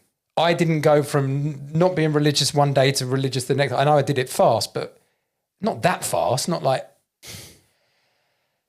But acceptance. The first thing is to do this thing of like, non-Jews hate every Jew. They don't distinguish between Haredim, Dati... Not all non-Jews, by the way. No, of course not all non-Jews, I'm obviously, but I'm talking the ones that hate us, Hitler being the poster boy of it, they don't distinguish. They don't care. You're Haredi, Dati Lumi, secular, whatever labels you want to give, they really don't care. They hate every single one. And like you said, 4 generations back. So the job of the Jews is to be like, well, if they think that, we need to think that about ourselves and stop judging everyone. That's what drives me and probably you to despair, is like, what a waste of time, what a waste of energy infighting is within the Jewish people. It's so counterproductive. How we get over that is each individual's choice, basically just to be a mensch. Where we come from, weirdly, our secular, so-called non-religious backgrounds, menschkeit was pretty much always there. Secular Jews on the whole, there's this menschkeit. Do you mind if I turn my phone on for a second? It's not to answer a call. Yeah. I want to read something to you. It's because of what you're saying now. And by the way, while you're loading up your phone, that can't be underestimated. There's a menschkeit? Yeah, no. I'm talking about in the secular, this so-called not committed, religiously Jewish world, even in atheists in that, there's a decency that, by the way, is an overflow from a Torah background from the generations gone past of the real essence of what it means to be a Jew. And it's there in the secular Jewish world. It's there for everyone to see. What's there? This menschkeit. This maybe less now than before. Yeah. But I want to say that it's there. It's interesting because I remember having this... I think I've had this conversation with you before about...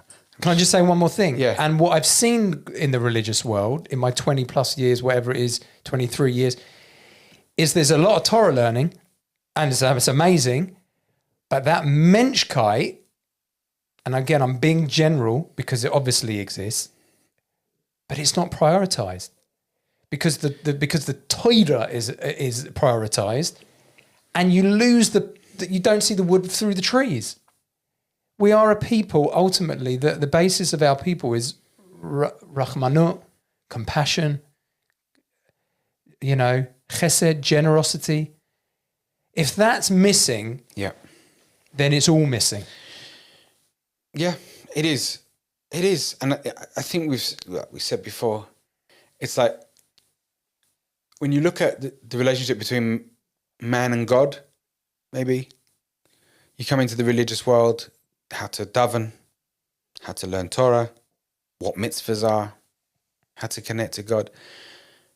That's what you found. But then there was one difference, and that was that relationship between man and man. I kind of seemed better with my parents who are non-religious and their friends. It just did. Naturally. Naturally. It was just, it's a difficult one. It's a difficult one. And maybe that's why, maybe that's the synthesis we can bring to the world and not get so upset with people and not hold grudges. And straight after October 7th, because there were sirens going off all the time, I remember me and my kids, we were sleeping in the bedroom downstairs in our house. And I started to say this. It occurred to me, because we're all made in the image of God, right? And that can mean different things, right? Sometimes it can mean like our relationship with God is like a husband and a wife, a Jewish people and a wife. But sometimes it's a father and a son, right, or a parent and a child, right? And that relationship means being as a parent, like the one thing you hate more than everything is when your kids fight. Like you hate when your kids fight. Yeah. So if we're 𝗏𝗏 𝗏𝗃, what does he think when we're fighting each other? Right. It's the same thing. Yeah. It's the same thing. This is what we're supposed to learn. So I started saying this. I should have brought my glasses. I didn't bring my glasses, my reading glasses. But I started saying this October 7th before I go to bed. This is bedtime Shema. But this prayer, I say in English before I go to bed.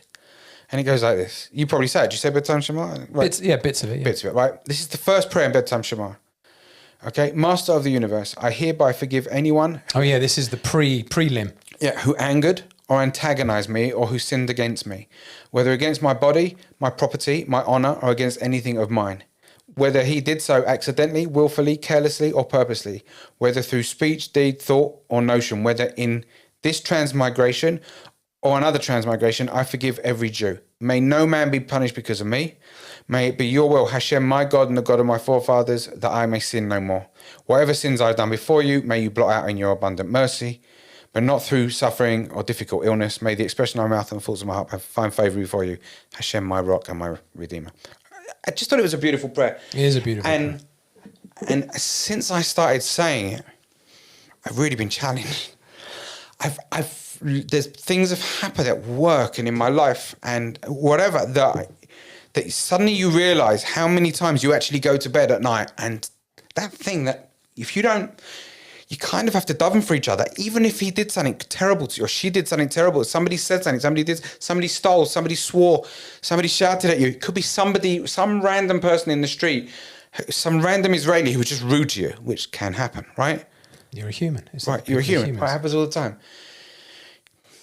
We kind of people we've fallen out with. Yeah, I can't make people forgive me, but I can forgive others.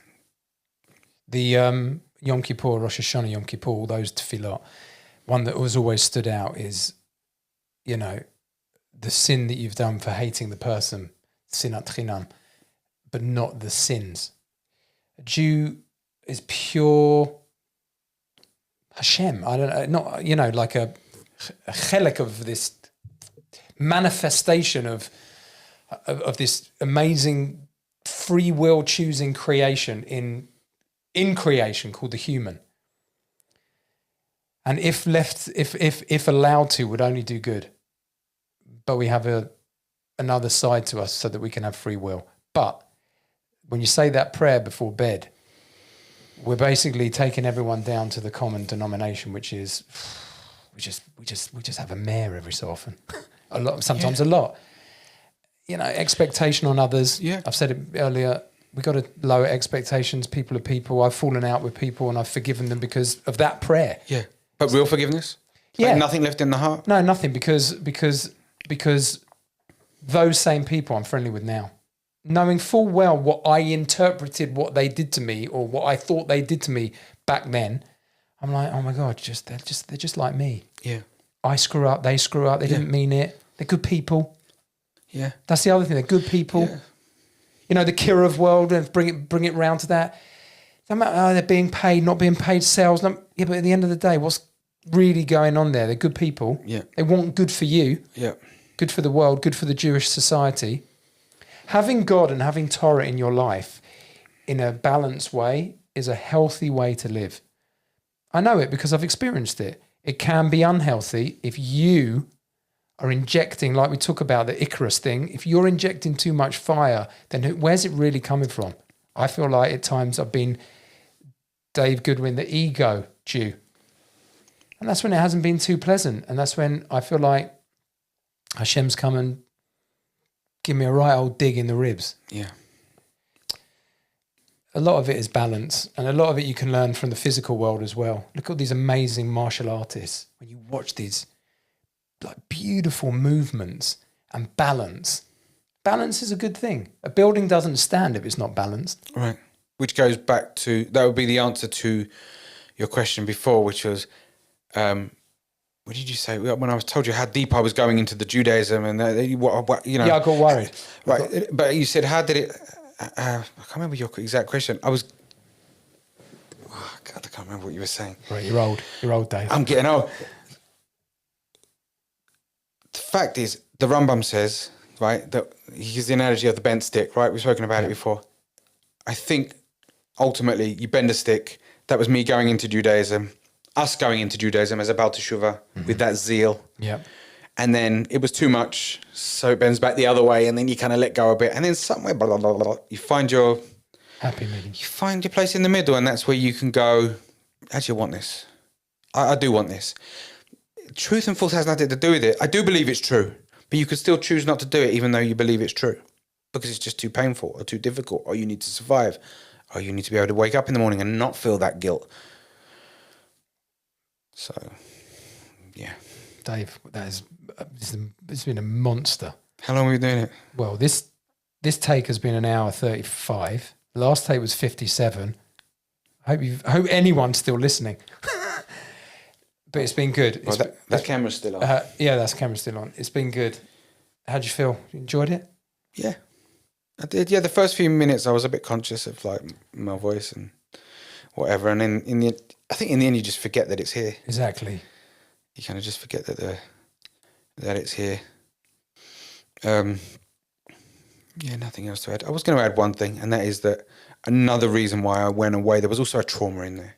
Like when I left Judaism, but you never left, but you took my foot off the gas. Yeah, there was a trauma there. One of my friends lost his wife, mother of 5. Oh yeah, that was heavy. Yeah, that was a heavy situation. I couldn't deal with that. That was difficult for me. Have you ever been very angry at God? Not admittedly. Like I've never screamed and shouted at him and whatever. But yeah, I think that angered me. It was just an amazing couple. They just did so much. I mean, you're literally talking about a person who just said 𝗃𝗃 for sick people all the time and ran around for soldiers. And he was running around. Amazing. He was running around for soldiers. Still an amazing guy. Doing mitzvahs and I mean, it was just the amount of, they were just a family of mitzvahs and 5 kids. That's where people have a problem. You know, when she was killed in a car accident, that's where people outside of that scenario looking at what their life was, are like, how's that right? And then people have a real... Right. And then they're like, you can tell me anything. But how is that right? How is babies coming back in coffins right? How can you believe a God like that? And I believe that they're angry at God. I said this to someone last week who was giving it the big one to me about... There is no God. This is where I've reached. I know you're upset with me and all that. I'm like, I'm not upset. Do what you want. But my interpretation of what you're saying is you want there to be a God and you want it to be right. Yeah. But you're really angry Yeah. that you don't understand why these things happen. And I'm like, guess what? So am I. I don't understand it either. I wish Hashem would sometimes not do that. But this is the world we live in. Yeah. Rabbi Sachs, we're the protest. Otherwise, free will ain't worth the paper it's written on. That's what the Jewish people are. We're the protest against. Actually, I need to change my answer. Yes, I've been angry. I was angry a few weeks ago, but that point where So was I. the fighting stopped, we pulled the soldiers out. I was livid. I had a moment. Hashem, how could you give us such gutless leaders? Hashem, this is the moment. And now Trump's come in and he's like, do what you want. And we're still not doing it. And and then I'm like, but this is it free will? Are they not? Who knows? And then I step back and I'm like, I don't know. But also within the story of October 7th, Hashem's hand was everywhere. His hand was everywhere. There were so many miraculous stories. Like there was this tragedy. There was all these horrible. There were so many stories of people surviving. I don't even know how they survived. And the same was true when she died. Right? When she died. It's your friend's wife. Yeah, when she died. The baby flies out the window. No, but it wasn't just that. I mean, his name was Yaakov. Her name was Rachel. She died the day before the Yahrzeit of Rachel on a journey on the road. I mean, when you see the car after, I still don't even know why, but I went through my computer photos there. I still got the picture of her car. Well, mashed to bits. The whole top is flat. Oy vey. Okay, so like the car is the height of the windows, where the windows start. That's the height of the car. She would never have not put her baby in a seatbelt, but the baby flew out of a window. There was no window because the car was flat. It makes no sense, right? It made no sense. And at the same time, a guy from my work whose father had died in a road accident a few years before, it was his father's Yahrzeit, and he was coming back from their grounds, the cemetery in Ashdod, where he had been saying Tehillim, and he was at the front of the traffic coming back, and he was standing there saying Tehillim for her. Oh my God. And there was other things as well. It was just... And the fact that like the hostages, we had all these... Obviously, we were always more than concerned about the welfare of the hostages, like what nightmare are they going through? Yeah. And then like 𝗥𝗲𝘄 comes out, not just her, but I'm using her as an example, and you're like, whoa, like, wow. Like she found stuff, found who she was inside, did whatever she could with Shabbat and with Kashrut and with Yom Kippur, and you're like, so we thought the hostages must be going through X, Y, Z. Meanwhile, they're in some kind of again, I'm saying this very carefully. It was a nightmare for them beyond, but within it, she finds herself. She finds Hashem, not just her, others. Yeah. And we're now being told this. We're now being shown. The world's being shown. The Rav that speaks in our shul once a month, he said that the Wall Street Journal published, I didn't know this, I haven't seen the article, one of the 𝗗𝗏𝘄 rabbis in America or someone, I don't know, got a published article in the Wall Street Journal talking about what Shabbat means to the Jewish people and how the hostages are basically throwing light upon the whole lot, printed in the Wall Street Journal. I think I've got the link. I'll send it to you. We don't know what's going on. We hope it's part of this transformation cycle. Dave, we're done. Thanks, mate. Yeah, thank you. All right, well. That's that. Next time we'll talk about Spurs.